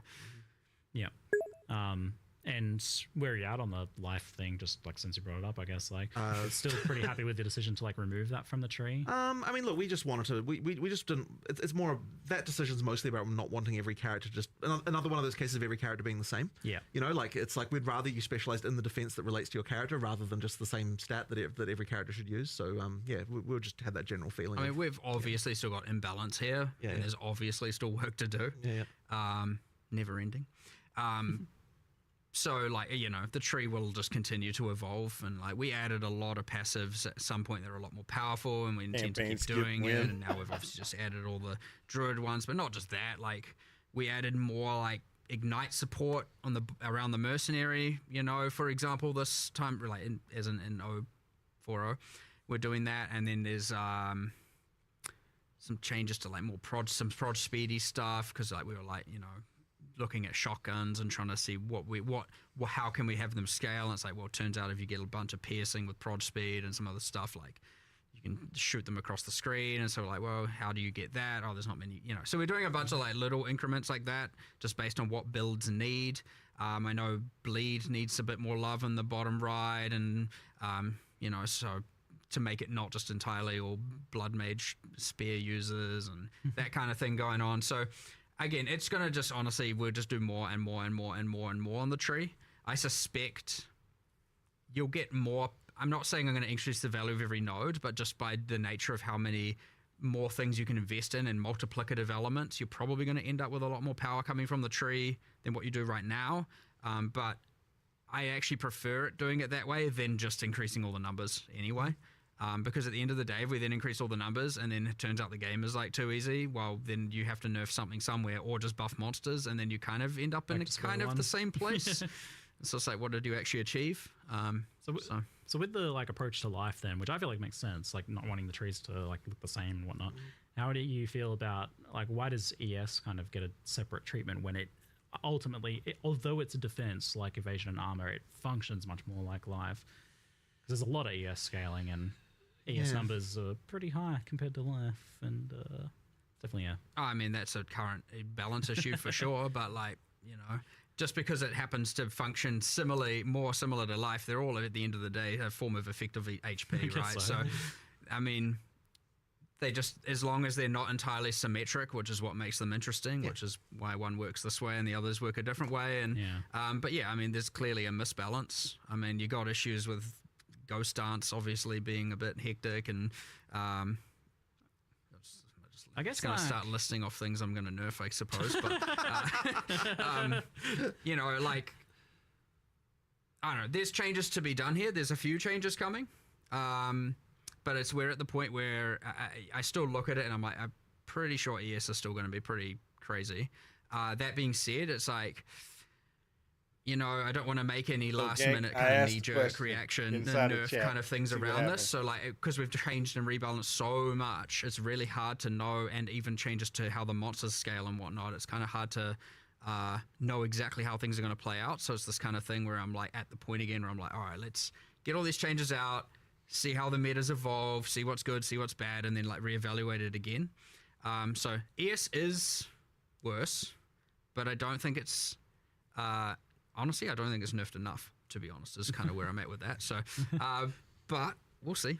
We'll see. A little nudge in the right direction, perhaps. But I know in the past when we talked about this, we discussed around the idea of like letting energy shield values be high, but really focusing on the recovery side of things and making that like you just said, like making things not homogenous, making things different. Like life's really easy to recover, but energy shield's much harder to recover. Like you still kind of that is still the intention. Yes, that is still the intention. I like that. It's just really easy for all of a sudden some cool design to come out, and then all of a sudden it's just a completely trampled recharge.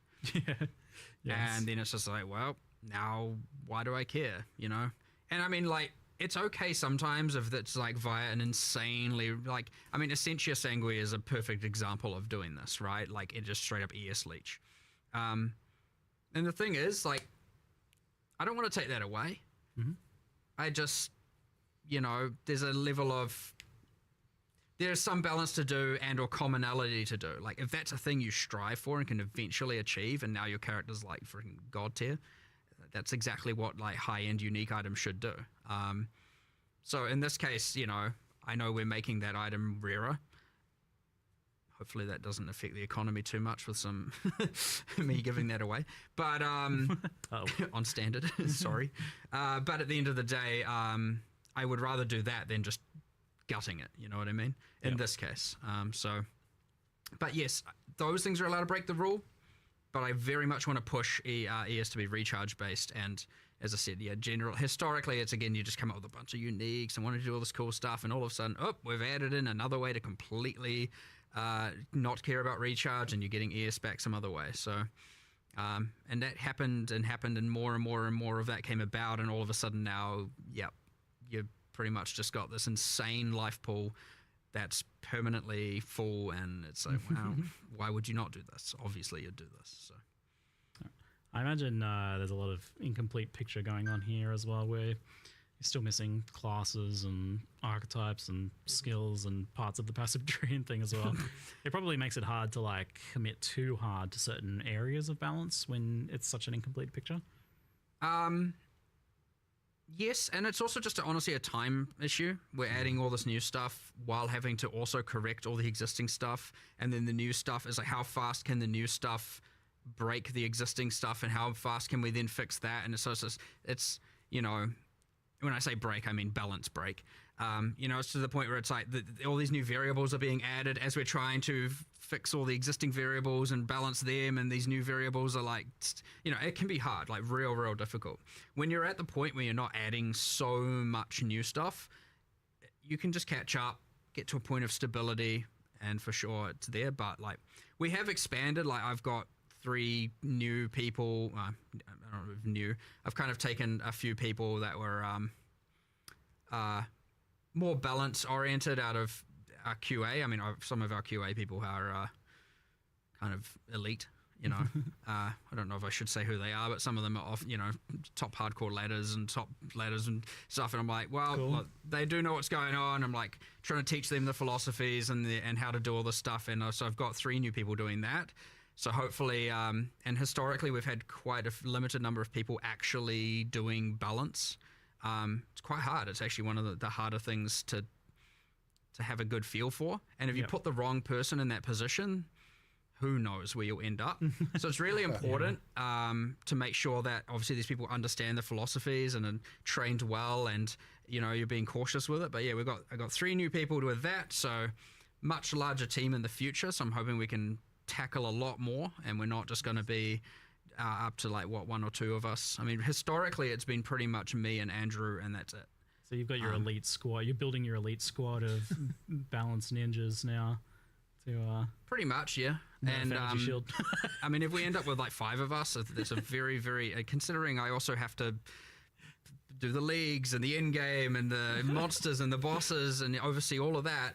It's pretty hard to also be able to find a lot of time to sit there with the spreadsheets and with the game and going, what does this build do? What can it do? So getting more people there is going to be a game changer for the future in terms of, what we're able to actually balance, and we probably will be able to do a new class and keep the game up to date in a much better way and keep iterating on this, because we've got a lot more work to do.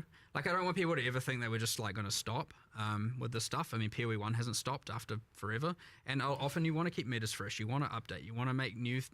There's always you make bad things good, good things bad. Well, bring them in.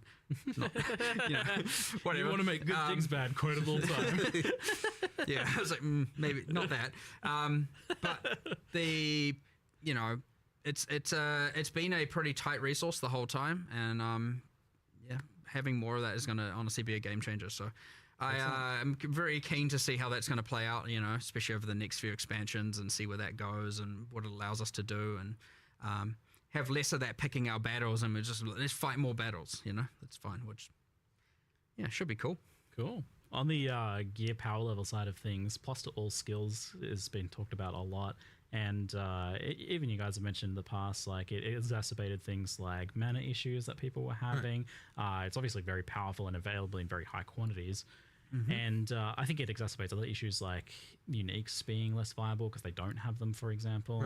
And it does seem to be of a power level that's like overriding other aspects of gearing. Like it becomes kind of a make or break stat in many cases.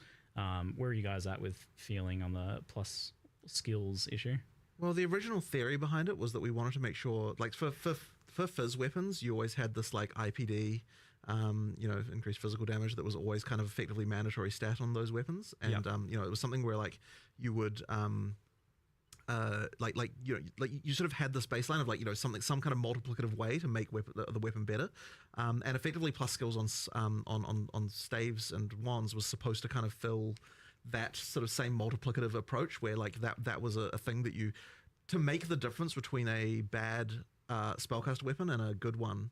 That was kind of the idea to kind of try and get that to so the items mattered more for spellcast weapons. But I think maybe like there's just kind of like we probably need to have to look at it. But I'm sure Mark, you've got more theories about it. I mean, we need to change something. Right. 100%.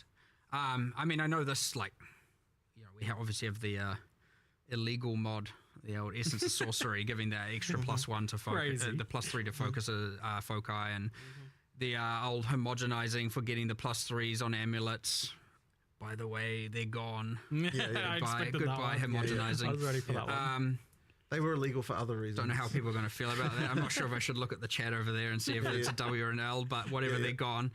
It was adding an insane amount of complexity to crafting. But anyway, I particularly was... I particularly was like... I actually don't like crafting mechanics that cause you to have to think about mods in the exact way that they needed you to think about them. So how do you mean? Well, it's a bit tricky. I mean, it's like a whole other conversation probably. Yeah. But like they I don't think that that they were quite right for PoE 2. So yeah. But anyway, that's kind of off the point. I just randomly just started talking about stuff. We'll talk more on the It's real easy to just pivot to start listing nerfs and things you're removing for some reason. Calm down. Sorry, but Nerf there is an issue. I understand it. I understand the whole. I have this perfect wand. But I've got triple T1 prefixes, but I don't have the gem level, so throw it on the floor, right? I mean, that's kind of generally it. It's like if it's missing that mod, it's trash, right? That's the bad feel. It's like I did everything right except for that, and it's terrible. And yeah, we were trying to create a thing where it was like similar to, well, like how do you itemize as a attacker? Right. And it was like, how can we have it be not just identical on a caster, but kind of have the same level of complexity of how to get and in particular power. that still have the same level of an item actually matters, right? Because traditionally in PoE 1 you had this thing where if you didn't want to have to worry about itemization very much, then like spellcaster was the thing you could do. And we kind of did want to still try to like have it so that items do matter on spellcasters as well. So why then does it seem like for a lot of people it doesn't work? Like because IPD doesn't seem to attract ire. Yeah, I don't fully understand that. I think the mana cost thing might be part of it for sure. The increasing the mana cost. But I mean, I suspect at the end of the day, it's because there are multiple ways to create an attack weapon that are good. And what I would do is... It's more than one way. A fizz weapon is not the only way. Whereas a caster weapon doesn't really have that. Automatic. That might be it. And that's it. It's just, if you don't have that mod, bad. If you do have that mod, it's fine. And that's it. It doesn't matter what the rest is necessarily doing. There's not really much other choice. Now you have wands. These particular that honestly wands can be enough +1. where it's like these give you instead of reducing the plus gems, you could create many different options, and maybe it's still fine. Like plus gems is one way, or there's this way, or there's this way, and that way it's like, yeah, sure, there's more opportunities, but yeah, right now it's just either good or bad, very binary. And it is quite hard to think of more multiplicative ways to improve spell damage, though. Like that was a real challenge when we were even looking into that. If I recall, it's weird to me that like added damage on a caster gear isn't doing that more. Like maybe it's because like so much of that's already available in the game through other means or something. I don't know. Like because that is effectively added flat damage in the same way that plus gems is. Added flat damage on caster gear doesn't exist. Extra damages, I should say. Extra damages there. Yeah. Added damage we removed because you just ended up doing a damage effectiveness on then every single skill to the point where it ended up being. I wasn't in love with damage effectiveness having to exist because I find it to be a bit confusing for people. Like, I don't love that, and so I was kind of really hoping to avoid it.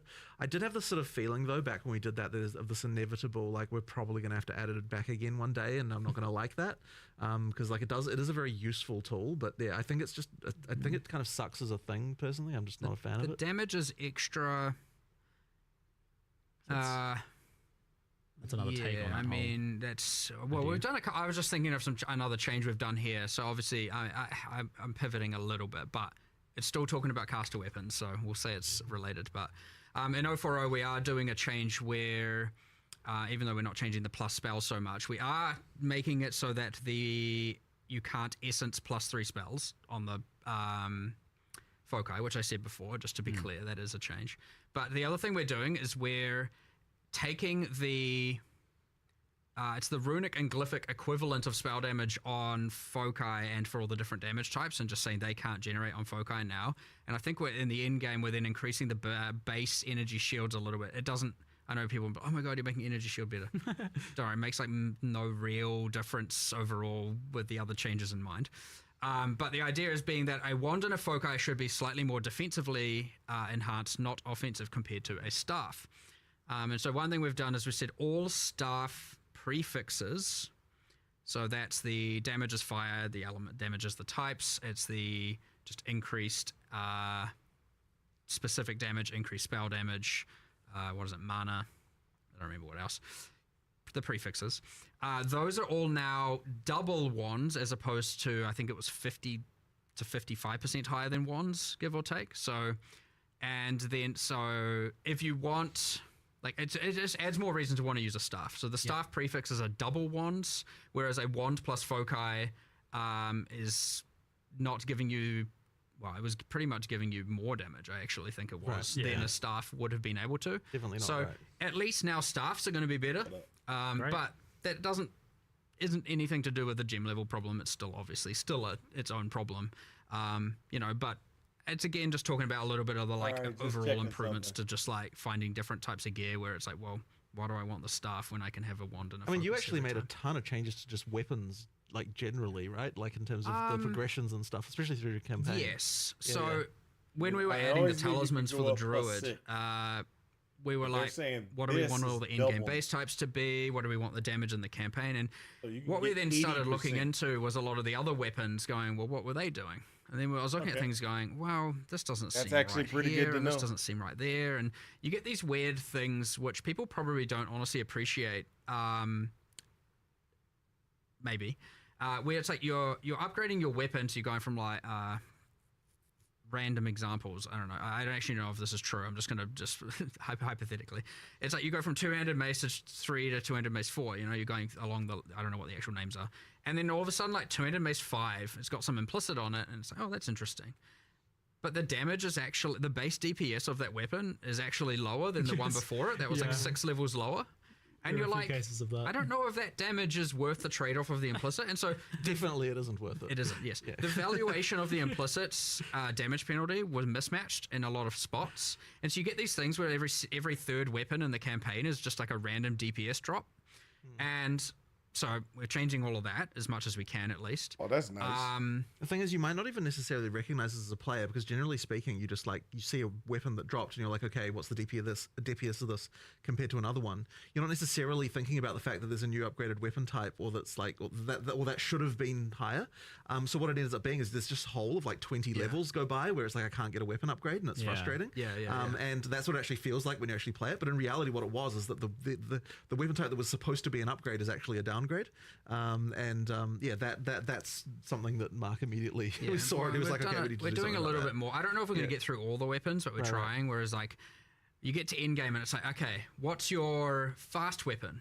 What's your crit weapon? What's your just standard good weapon? And then here's implicit A, implicit B, implicit C, And then it's like, which one's your bonk weapon? Like, which one am I just going to bonk things with? The slow, heavy hitter. And trying to just do a lot more of that and make sure there's all the in-game choices for all of these weapons, bunch of different cool implicits, changing some of them around, just reevaluating the damage of them all, just the base deep. So generally speaking, pretty much all of them going up across the board in little ways. Like, they're not nothing make or break, but like it's enough of a thing that as you're going through the campaign, you're not just like, where the heck are my upgrades?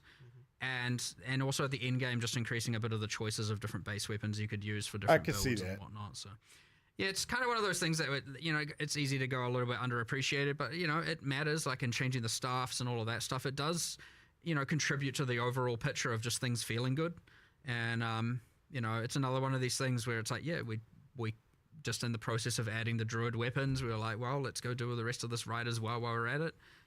So yeah, we've still got a bit more to do there, but I don't know if that will come in this week to come and or as opposed to afterwards or something like that. But we're just going to try and do as much as we can. So even if not all the weapon types are in the patch notes, it isn't to say we aren't going to do the rest of them before the end of next week, because it doesn't take too long to do them. But at the same time, you don't want to rush it and mess it up. So yeah, I don't know, just a random thing. I think people are increasingly souring on rarity and gear, especially now that it affects currency drops, and which makes it feel very mandatory, right? Because like, what do we play for? Currency, obviously. Well, don't you worry. We've had our every 3 months discussion of talking about rarity and what we're going to do with it. Well, I think we nerfed it again, didn't we? We did a little bit. We cut off some of the top tier mods, so just the overall amount of it is lower. It's a stopgap. I don't quite know. We haven't come to an exact decision, but like, it is true that it feels like every change we're making at this point is getting slightly closer to just it despawning. Keep having those meetings then. I will get rid of it eventually. It's just that we need to find we need to find the mods that can replace it in the mod pools that like in order to make it work. And it's like, this is the annoying thing. It's like if we just removed it right now, there just wouldn't be enough of a mod, like the mod pools wouldn't work. There is an interesting thing we see where and I don't like, for sure it is understandable, but we see a lot of videos being made with just absolute 1000% misunderstandings of how it all works. And which probably isn't helping its cause in any way, right. Because it has all these hidden DR things and just a bunch of hidden mechanics in it. But yeah, there's certainly a mass amount of misunderstanding as to how it works, and people going, look, it does exactly this change, and it's like, it's not even doing 1/10 of what you're saying it's doing.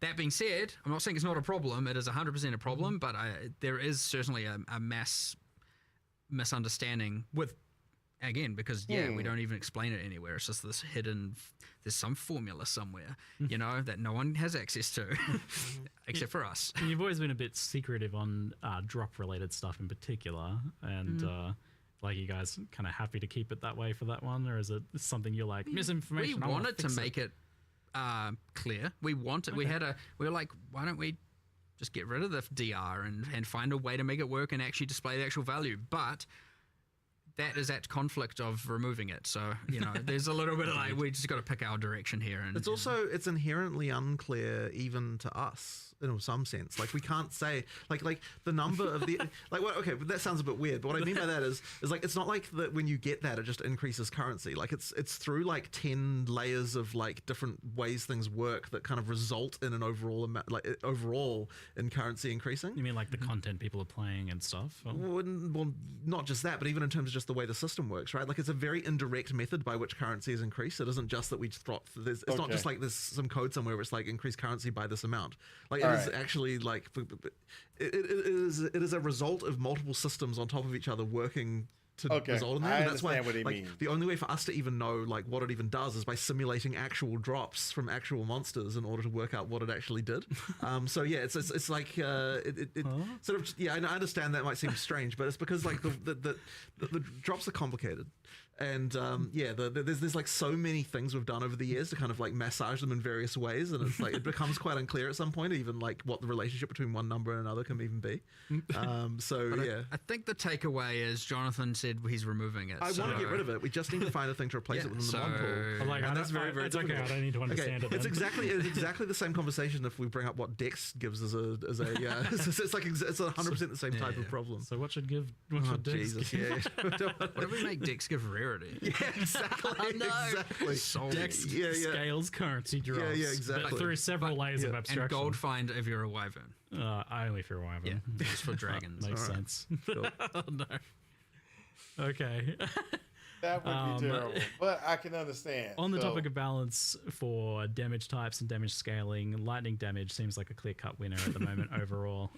Just in terms of doing more raw damage, having access to shock, and even having its own kind of version of stun through electrocute, and I guess separate problems with, like, for example, fire and ignite. Where are you guys at with, like, the balance between the elements and lightning damage I'm not going to overall? say that they're in now equal, but like a few things. So I mean, I know there was like a 15% more max damage notable. That's now 10. We've done, I think all of the skills that had multiplicative shock effect are now increased. So they stack additively with the tree. So, you know, it's honestly just like a whole bunch of different little things. Lightning rods are nerfed at endgame just while we're here. Don't worry, lots of things are buffed that aren't Tons of things that are buffed. aren't lightning builds necessarily. Nice. But That would be some are nice. as well. Ignite, but- Infernalist. Yeah, it's. I don't want to just make it about let's gut lightning. I want to make it be like, well, let's make these other things feel cooler and more special. So it would be very easy to just go and gut lightning across the board. But that just seems like an overall net loss of fun. I'd much rather, you know, find ways to incentivize the others as opposed to just take away the thing that currently is, you know, kind of enjoyable. So again, it's more important to not just nerf. Oh, now they're equal. So yeah, I won't say we're there yet, but the problem is obvious. So at least it's not. And you don't really want things to be like the same power level ultimately. Like it seems like, you know, one of them should be more damage, one of them has like more utility, like cold with freeze and chill. Well, for sure. Like cold was But intended to ultimately, be that way. ultimately, people aren't going to accept if one element has more clear speed than another. So, like, while it may not be damaged directly, it is in some indirect way. It needs to translate to damage on some level. I mean, because, if you need to, you know, it needs to, or rather, it needs to indirectly translate into clear speed in some manner, right? So, you know, that's unless you're making the monsters 40% stronger. Well, and but they that's are what I mean, right? sticking Because around and then you're freezing them. Yeah, but I mean, because we're doing that, it means that it ultimately means that, you know, the higher damage, smaller AOE, like not having to actually rely on arcing all the time to be able to get the massive AOE can kind of like make a difference. So even just that change alone can shift the meta like a little bit. Yeah. Okay. So it sounds like fair amount of changes to like the passive tree scaling for lightning and stuff like that. Yeah, as well as some shock. I mean, specific shock is change. pretty hectic. Yep. Kind of, you have this thing where it's like, okay, well, let's say even cold. Obviously, you can freeze more often, but then often the boss is sitting or the monsters are sitting in there, then, you know, poise timer before they can be CC'd again. You don't have any real control over that. And chill, well, chill has a maximum magnitude of 50, so you can't really scale. So, like, already alone, you can 5x the power of a shock, because I think the cap is 100. And in some cases, you know, Stormweaver even go further than that. Whereas you can't exactly be doubling the power of a chill necessarily, and so on. So there's like, even just that as a random thing. Like Ignite doesn't have enough love right now for sure. Well, definitely. So even if it was meant to be those three ailments are a point of comparison, I mean, Shock is kind of a little bit crazy right now compared to what the others are capable of doing. Not to say Chill isn't strong, not to say Freeze isn't also obviously powerful. You know, they will have their time, and they may have already had their. I mean, we had freaking cast on Comet on crit for a while there, and all of that as well. So, you know, it will always change. But yeah, I mean, just bringing some of the shock back and some of the other just little outliers here and there was a first step in the direction. But it's very important not to just do I hate lightning, goodbye lightning. You know, it's like easy Ignite. to do. It's the wrong thing to do, Flammability, for magnitude, sure. Yeah, people also ignite like playing magnitude. lightning. I think Yeah, it's just, exactly. It's It's just just also like- when they like playing their cold builds and like I it's better to convert to lightning. I want to burn people to death. That's why I think that's when it becomes more problematic. You kind of mentioned you touched on the fact that you feel like Ignite needs some love. I feel like with damaging elements, there's a fundamental thing maybe that's causing problems where it's scaling with like hit damage and crit so directly, I guess, in this case, differently to how it's been done in the past, where it leads to maybe, in addition to it being a bit weaker, feeling like just kind of an add-on, like Yeah. Ignite's not really a thing. I don't really have a pure Ignite build. Ignite's just like a bonus added kind of damage on top. Yeah, Of like it's a bit flat, honestly. I agree. We've had heaps of discussions here about all kinds of different options. We had some boil down to whether or not we're going to do keystones. We want to do something. We just haven't landed on exactly what we want it to be and how, whether or not it's like we change the base versus change it through, again, a keystone or something you spec into. But yeah, it is a bit flat, and it doesn't have enough, like, I mean, well, yeah, it is, as you said. It's just, well, here's a bit more DPS, I guess, at the end of the day. And then even there's limited ways of kind of scaling it, and I'm not going to say there's none. There are some, but it's not enough. It's yeah. I mean, overall, I'd say it just hasn't got enough love. So, but we want to. Backtracking a little bit on the gearing, we touched on crafting a little bit, and so I love 0-3 crafting. Like, it was such a huge change from like a game that some would joke didn't have crafting into some of the most powerful and interesting crafting we've had ever in Path of Exile. I think like it's right up there. 0-3 crafting was amazing. Like the combination of the core currency changes, the changes to essences was really good, and how these things interplay with some of the omens and the abyss crafting even. So like definitely felt like some things were a bit illegal, and just the overall like how good it was. Like I'm like, oh no, I feel like this is illegal. So what of that was illegal or is illegal or is being? Well, you said essences, so we talked about essence of sorcery. It's not like we're gutting anything or anything like that, right? There's just a few illegal things. It's a few. Are you pretty like you like overall like where it ended up? I mean, I think it's way better than it was before. Yeah, 100%. Great. Yeah. It's what I found playing, and obviously and collating a little bit of data, but it's the kind of thing where I don't have enough data to go and or enough feedback to go and make some sweeping change. Is that people find that getting the it's too easy now to get to the absolute upper echelons of gear. Is what I kind of honestly, and I assumed that there'd be a bit of a public civil war about me saying that, because I could see people going, no, that I love it that way, and a bunch of people going like, well, I'm completing my characters way too fast, right? I got nowhere to go. I got no, I want to play for longer, and I have nothing to spend my time doing. Like, it's done. My character's finished. And I could see people being very binary on that for sure.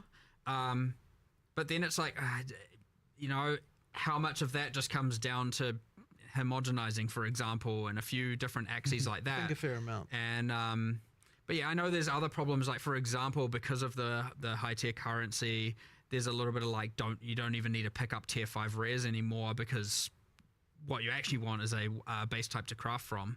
And so in some ways it's wrong in that regard, for sure. Like, if people feel that way, that's probably not good. Yeah, and then there was some other things with the essences that went wrong. Like, for example, the essence of haste, being able to craft melee tiers of attack speed onto bows. It's not alright, right? That's better than what a bow can even yield. So, like, now a dropped bow can never be the best thing in the game because there's an essence that can grant high value. That's not intentional. Like, the essences should be good, but they shouldn't be giving illegal mods, as we keep saying. So, yeah, it's a bit of that, but I would hate to... I want to see how it goes, but I definitely... feel the thing that like definitely hit me the most that I want to get more feedback on is the people just going, it's not you. There's no point in picking up T5 rares eventually, because it, I would rather just craft from a white base and I can more guarantee that it's going to be good. And so what's the point? But yeah, there's a bit of that. And so, but again, it's very important with these kinds of things not to just like, that's obviously right, let's just change everything and now item gearing is just ruined, because you could very easily undo with a lot of the good that 030's crafting added. So yeah, fine-tooth comb, being very careful with it, for sure. So it sounds like definitely getting rid of a few specific things. Like Omen of Homogenization was a pretty clear one. I think that was like seemed hyper illegal, as well as like some of the specific essences. Like the tiered currencies, you feel like you're pretty happy with that overall? I think overall I like them. Yeah. Okay, cool. And like the essence changes in general. Yeah, for sure. And what about abyss craftings now that that's going core? Is that like changing a lot? Because that I think played a pretty important role in giving you some interesting decision making in crafting. It's not changing very much aside from the removal of waystone crafting from it. Yeah, I'm sure there'll be a few number changes around. But yeah, just little bits here and there. Yeah. Well, I mean, inherently we have to, because we buffed staff prefixes, we have to go and look at everywhere that adds equivalent mods and make sure those are increased as well. And so, like, either way, there's some overflow effects that just kind of happen due to balance changes all over the place. But nothing like no significant change to that at this point for sure. But it's still there when you're playing through, even though it's core, when you're playing through the campaign. Much like you get the world map icons, or it's like, oh, this thing's here. We've got a bunch of areas where there are abysses. I think it's 6, and each give throughout the entire campaign. Each will give a crafting thing, so you have at least 6 guaranteed campaign crafts. Oh, great, awesome. If you explore and do the areas, and you can see it on your world map if you've done it or not, and so you're giving you a bit of that throughout. So we don't lose that the league had, and then in game, sure, use your tablets. And then start running it, and awesome. If you want to get the crafting, Well, I'm amped to hear that, like, overall it seems to be fairly intact then, because I was definitely a huge fan of, like, the direction crafting's taking there. So, and I'm excited to see it getting built upon with, like, the Sacrifice of the Vile stuff too. Well, the new Vile stuff. Excellent news. Alongside that, we had the addition of asynchronous trade, and both things obviously very powerful for gear acquisition, raising both like the kind of floor of like what's considered your like baseline gear. What's your 1 exalt gear basically goes up a lot, but also like getting it more accessible to get to, like to craft or to obtain the really high end gear. How much of an effect have you seen in terms of like players kind of making the game easier? Like, has the game gotten a lot easier overall for people? Are people like reaching their final product earlier? It's really hard to tell how much of it is the trade system and how much of it is the crafting changes. Like, it's actually really quite hard to disentangle. So what about as an overall picture? Yeah, I mean, look, but at the end of the day, it's like the crafting system the trading system as it is something people just need to have. So, like, we just have to, work within that. I'll tell you, like, if we have a in-game itemization problem, we're not going to go and say we need to nerf trading. Good. Right. We're past that. Finally, we can put that in our rearview mirror. Excellent. Yeah, so the question is, like, I guess now more just adapting over to that. I'm just curious, like, as to how extreme it has been, because it seems like it would be absolutely massive, like crazy. But it's honestly quite hard to tell, as I said, due to the other changes. I guess it's like a longer period thing to But then at the end of the day as well, you could say that if this is a feature we need to have, then it doesn't necessarily matter. Like, we just need to work with it and just deal with it. So, I know in the past there was a fear, and this kind of touches on crafting a lot, where if people could craft like really good gear super easily, that they would stop playing. Like, the player retention would go down. I feel like in some cases we've seen some of the opposite phenomena. Like, there is to an extent the opposite phenomena where like people gain access to the builds they want to play, they gain access to content they might not have otherwise in a more reasonable time frame for them. So their engagement and the amount of time they play ends up going up as a result, like in a surprising twist. That definitely can happen, but at the end of the day, like, retention isn't exactly the reason why we do it. It's because we sort of feel like, if we did want to make getting the hardest gear harder, then the reason we would be doing it is because we don't like the feeling that you can get of like, I don't have anything else to get. You know what I mean? Like, that would be the reason to do it, not necessarily because of retention reasons. You know what I mean? Like, it's more about the play experience, to be honest. Because, when it comes right down to it, like, our model has always been, we want to keep you coming back every league. Like, we don't necessarily care how long you play a given league for. We just want to make sure that each time you play a league, you're enjoying your experience, that you want to come back and play the next one. So, that's kind of our philosophy on that. So, retention isn't directly a thing that we're like optimizing for exactly in that way. Players hyperfixate on that. Yeah, it's more about retention from league to league. Like, what are we doing? Like, how many players do we get back for the next league, as opposed to how many players do we get back the next day? That's interesting.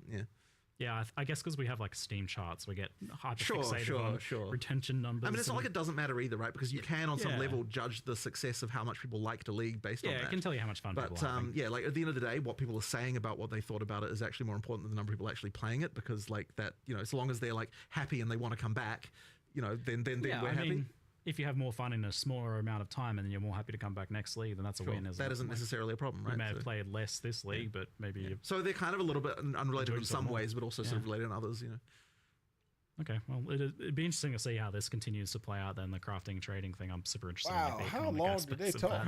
But it's definitely had a big impact, and Give me a patch note. 0.3 felt like a huge net positive for both crafting and trading. Agreed. So good. So good. Agreed. All right, well, we'll keep. I'll ask about that like everything. I think 'cause it's like where do you guys feel it's at now? What about now? Can we scroll to the end? Thanks. There we go. So we had just a couple of random questions. I do see one in chat, but it's not really a question. People just typing move speed, but I don't really actually know what the context for that is. You guys know? It's the speed at which you move. Ah, very insightful. Thank you. Maybe you guys could type an actual question in chat. I'm just saying instead of just chanting, but I'm asking well, too I mean, much. adjacent to that, one change we have made, which is kind of interesting, and I think it's a kind of, because I don't know if the general desire is more or less of it. I suspect you'll find a bit of both. But irrelevant of that, like a change we made is there's lots of end-game runes where you can now only use one of them. And it's quite interesting because obviously before it was like That's get a particular the thing. double socketable effect on boots, put all the movement speed runes in, and it's like, well, great, now you got. And, it's kind of interesting, but it also meant that generally what was happening is every single slot was just stacked with the same rune type. So now you're getting this like kind of nice mixture of different runes being used and different things, and it's kind of enhancing that. But yes, it overall makes the amount of movement speed you're getting from boots lower at the end game. But those were like very, very, very expensive. So which is kind of cool. What else is not much else has really this is changed kind there. of like a rehashing of the old discussions of like the mandatory move speed on boots versus like implicits and things like that. I've always been a big fan of like a little bit of implicit movement speed on boots as you go up or something like that. But I know you guys are happy with like having move speed be an important stat on boots. Like, I guess, and maybe some people just want more move speed, but I mean, some people always will. That's a thing, yeah. There's probably some people that want to move faster. It's just less. I think there's some people who might want to have a less mandatoriness to have to move so fast as well to some degree. But I've been more on that side of things. Like, maybe make some of the maps a little smaller so move speed's less important. I feel. We don't like mandatory mod items on. It was that topic. Okay, cool. Okay. Thanks, team. Just confirming that. Yeah, I feel like that's been discussed fairly well at this point. Yeah, we're at the same stance on that, really. Which is it's interesting because technically, if we end up acknowledging that is wrong in the context of staffs and wands, then we might have to reevaluate why it's right in the context of movement speed. It's an interesting thing where one discussion might yield the other because it's kind of a similar problem in both contexts, and we might end up who knows what side of the fence we're going to land on. You know what I mean? So I've seen Acolyte of Chayula get mentioned a lot. I have not played that class, so I can't speak to it too closely. But is that one that is getting we've some done number love, buffs I at the think? very least, yes. Yeah, okay. I think almost every ascendancy class has some level. Like honestly, some of it is like one node changed. Some of it, like for example, Pathfinder's got 2 whole new notables, and like we got rid. I mean, Pathfinder just did that. We got rid of the poison spreading notable because it's pretty much Herald of Plague, and we just put the 4-pointer to the 2-pointer, so you get the actual more powerful spike one for cheaper. We got rid of that like multi-choice ailment mitigation, and we were like, well, it's the Pathfinder, so let's do some cool passive tree stuff. So pulling some inspiration from the PoE1 Scion, the Pathfinder can now also allocate passives from either the Witch or the Warrior start points, for just like, doing some crazy builds. And I think there's even a new notable on there where normally you have your highway nodes and it's like 5 dex and strength. There's also now 3 other options for the Pathfinder can take that node, and now there's 6 choices you can do on your travel nodes. So it's like, oh, I don't want as much attributes. I'll get instead damage. I think it's damage, defenses, and like cost efficiency or something. So you can kind of like better balance how much damage you want, defenses you want, or reduce. So it's like another kind of cool, interesting thing. So yeah, I mean, that's a class where it's gotten a bit more changes. Acolyte is numerical for now. But again, we want to do something grander with Chaos. It's on There's quite a lot of just on our monk list. generally improvements as well, just balance wise, right? Yeah, I mean, at this point, every class has kind of got Been pretty changes everywhere. in the thick of it. I think the patch notes currently lacks. We have a thing where we're doing a bunch of changes to specific monsters for being spected. Okay. Like when we actually looked at it, we're like, look, if we just increase Spectre overall, it's going to increase the specific specters. Like we want to increase the amount of the pool of viable monsters for different cases. Yeah. So here's the thing. Now it takes it from a skills balance team into the kind of monster balance team situation, and like so it's a different resource. So we're going to start doing that process where we try and do like 5 to 10 from here and here and here and here per patch, and kind of just start trying to get them to be more viable.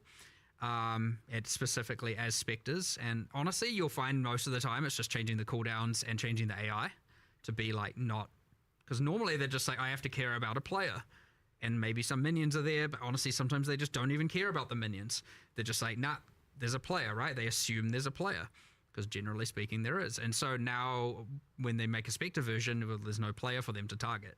There's, only monsters, and so they might be just making some silly decisions about how they're targeting and when they're using their skills and stuff like that. So want to do a bunch of that, but those won't be in the patch notes because the intention's that we're still doing them. I don't want to release a half-baked set of patch notes for that. The other thing is, I think we're still doing, I've held back from the patch notes, I've held back a bunch of the minion occult, specifically a bunch of changes around command skills and stuff like that, just because I want to just do a little bit more iteration before we release that. Couple of Ice Ranger changes. I think that's like a massive improvement to the Ice Ranger kind of play. I mean, using the existing skills, a lot of numerics, a lot of changes to ice fragments, stuff like that. What else is not in there? There's a few other bits and pieces not in the patch notes, and that's because all of our stuff is, and that's just not to say there's nothing changed. I've just taken them out for now because I want to make sure they're right. Otherwise, we have to give some false information and then change it, and it's not great. You've been updating the patch notes over the course of a week now, so people should still probably expect that. Yeah, for sure. Initial patch notes coming. I know they were like, I mean, I think we ended up changing something like 80 different unique items or something like that. Sick. Again, mostly focusing on endgame ones, boss ones, mythic ones, working our way down the rarity. So like more of the ones that are meant to be higher value and meant to be higher effort. We've demoted some to be more common. We've promoted some to be rarer, stuff like that, and done a whole pass. But even then, like I know last night we were like, oh, there's like kind of 5 or 6 here that we're like maybe on the fence about. Let's, to be safe, pull them out, discuss them, reevaluate them, and then pull them back in the patch notes afterwards.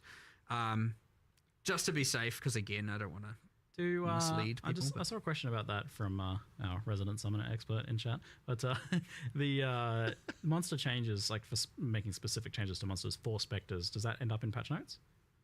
That seems like pretty hard to track. It will this time. Nice. Well, I don't think we've done much in the way of actual specific monster changes this time around, but this, what I was talking about doing will, yes. Okay. It just, what I'm saying is it won't be in the initial set of patch notes because we haven't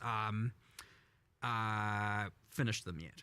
So, but they will be, like, I think the patch note says will be in a post later this week, or later, in the week coming. So a funny one in chat I see is like, when can we get more melee variety? I'm like, you guys literally just added like a new melee weapon. Like, I don't know if you guys know, but the talisman's a melee weapon. No, melee is never right in any game ever. No, I mean, because it's kind of true, right? Like, it's quite. There's a funny phenomenon right now where it's like, whenever we talk about melee, people say that like there's literally only maces in the game, and it's like quarter staves are over in the corner crying. It's like no one pays any attention to it. Yeah, but don't forget spears. Doesn't count as well. But it's like a half ranged weapon. I guess. Stormwave really melee, then you get that. There's always this funny exception with it, but like ultimately, I think what it comes down to is that the game doesn't have swords. Yes, yet. I know. Is that, and I know we need swords. I get it. We need swords. We need swords. So swords are from talking to you, it sounds like swords. Swords are getting added to the game at some point. At some point, we will have swords. I can promise you that. Yeah, it's, cool. The importance is understood. It seems. It's a bit too fundamental, isn't it? Yeah, for sure. It's a bit cool. But yeah, I mean, we were talking about the ascendancy. So yes, a lot of numerics, some more broader changes. Some getting a little bit, some getting a lot. Like just because it's getting a little bit doesn't mean we think it's in the right spot. At the end of the day, we've just started going. Like Smith and Katava got a decent amount of changes. Nice. Kind of a lot better now for sure. We like over nerfed it. But yeah, lots of like around the. I mean, honestly, like I want to say 90% of all the balance changes are probably in the direction of taking underplayed and underpowerful things and making them a bit better. Nice. That isn't to say that we've successfully made, like maybe at the end of the day, lightning archers are still somehow better than ice archers at the end game. But certainly the gap has narrowed and you'll feel less bad for playing one over the other, and less bad about decisions. And so that's ultimately the goal, and we'll get there eventually. But yeah, huge step in the right direction, I'd say. But yeah, and then things like Outer Louis, all those outliers on the top end, those are coming down a bit, for sure. Sometimes more than a bit, depending how extreme they were. Culmination's another one where like just having an uncapped combo thing and you get damage per combo. I mean, and then obviously you can just one-shot everything in the game at that point. So that's a problem as well. Some of these outliers 100% brought into place given caps, whatever the case is. But again, more like 95% of all the changes that we're trying to make is bringing up the underplayed things to be a bit better. And just to all kinds of varying degrees. It's really hard to Ignite. It's like, do you just I want to burn people to death and try and look at everything and give everything a minute, or do you really hone in on one build? And right at this point, we're trying to do a very widespread. Let's look at literally every skill and go, is there a decision we can? What would we do?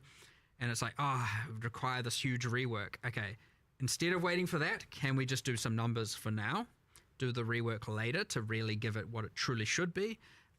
If so, let's do that, and then bench that thing for a later time when we have more time, and then move to the next, do the same assessment, and then we just try to do that for literally everything. The Balanced Ninja Squad is currently focusing on clear speed, it sounds like. AoE. Yes, but for things that are not already, up at the top tier, generally. Right. We're getting quite close to patch notes, so we'll rapid fire some things off here.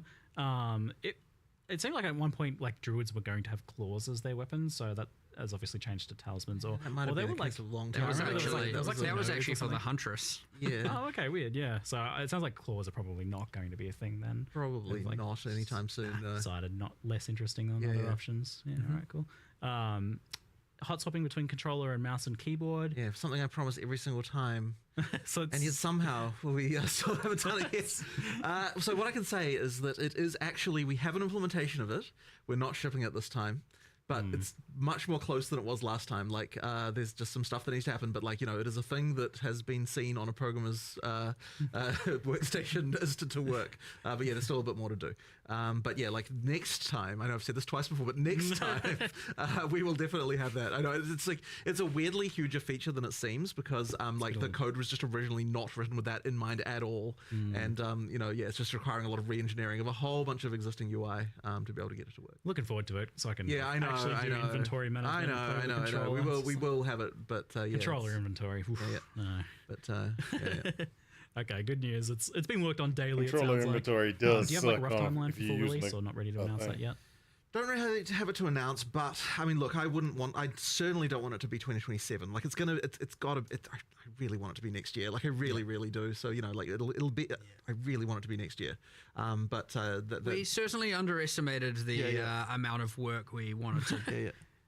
Certainly by having to make all the leagues constantly and all of that. And I know some people might be like, just don't. But like, you need to do. We want people to play the game still and enjoy it, and do what we want to do. But so you get this thing where we severely underestimated how much extra time it would add. Your rule of cool of like, we want to do the 130 extra passives because it's cool. I mean that has an expense. Yes, all of this does get in the way technically, but. Look, at the end of the day, we're not going to release until everyone's happy. So that's true. Yeah, that's true. That's what needs to happen first. So it's a good trade-off. Yeah. With the performance improvements, which looked like really impressive, even more than the 25% you're saying, like looking at the side-by-side footage was like, it looks even better than that. Yeah, I mean, look, we did 25. I said 25% as a commitment because like that's kind of like I want to make sure, like, look, people are really sensitive to the stuff, so like I wanted to make sure that we're not over-promising. Under-promise. So under-promise and over-deliver was the plan, but effectively, like, I've been focusing a lot myself actually and trying to make sure that it's getting better. Effectively what we've done is, I mean, obviously there's just sort of traditional optimization that happens, but a lot of it is just effectively making sure we're multi-threading things better, taking advantage of more CPU cores. If you're GPU bound and you don't have dynamic resolution turned on, then it obviously won't affect you because you're GPU bound. If you've got dynamic resolution on, so like GPU is not so much of a concern, then CPU was definitely a problem for just about everyone. Like even really fast CPUs were having issues in in-game mapping. So the goal really was to make it so that, like when you've got a lot of shit going on, that your CPU is not overloaded. We did that by multi-threading things much better than we were before. Traditional optimization, just lots of improvements there. Like now, There's so many things that are working better than they were before. Like in many cases, honestly, you see double frame rate, like just straight up. Awesome. But as I said, like not consistently in all cases. So yeah, and consoles obviously saw a huge improvement. They, you know, consoles just have weaker CPUs. I wonder than PCs how do. the console so therefore, when you're doing CPU will optimization, function consoles for are what's PoE going to too, benefit if it's from going to that. be good or not. And yeah, it's just a lot better. Now, one of the things I'm a bit worried about is that by multi-threading more things, you can run into multi-threading bugs. And so there might be, hopefully not, but there might be some more crashing going on when we first launch, just because, like, you know, like the thing with multi-threading is that, like, yeah, depending on the exact scenario, different things can happen at different times. It can cause some issues. I'm really hoping we don't run into that. We're trying to do as much testing as we can to fix all those kinds of issues. But yeah, effectively, that would be the worry. But yeah, I think that it was definitely worth taking the plunge and doing that stuff because it is way better. And you know, yeah, I probably should make like a video on exactly, like, you know, some of the, like, go into the a deep dive into it at some point because it's kind of interesting. And even it feels like even still, occasionally you guys are still just finding ridiculous things that, like, oh, we just made it a whole nother chunk faster. Yeah, and I'm exactly. Just because of some just ancient thing. Yeah, it's yeah, we definitely still find some crazy stuff, and yeah, like it's going to be a lot better. I expect it's just going to keep going as well. Yeah, no, exactly. So that's the other thing is, like, I want to spend even more time on getting this exactly right. We're not even at the point, like, when I'm looking at it now, I'm like, we could still theoretically make this quite a bit faster than it even still is. You've been personally like really on this every time. Yeah, I have. Just because it's been such a big issue, and you know, like, I wanted to actually get back in there and spend a bit of time on it. And yeah, as I said, like, already it's so much better now. But yeah, we'll be even better than that. Awesome, fantastic. It's great news. Patch notes are here. All so right. we will end there and let no people one's interested go in listening to us read anymore. the They've got, patch notes. they've got the stuff. Everybody's gone. Yeah. No, thank you very much, guys. It was a pleasure to talk to you once again, and I look forward to checking it out. Questions, everyone. Thanks, everyone. Thanks for watching. I don't know which camera's on, so I'll just look at you. Okay, everybody. Right. All right. I would go over the patch notes right now, but my back is killing me. So I'm going to get on off here for a while, try to relax, get myself together. Then after I get myself together and everything like that, I'll probably start a stream tonight. We'll go over the patch notes, see exactly what we, you know, how the patch notes are and everything. I want to thank you guys for watching, and I hope this helps you in your quest for ultimate power. Talk to y'all later. Peace out.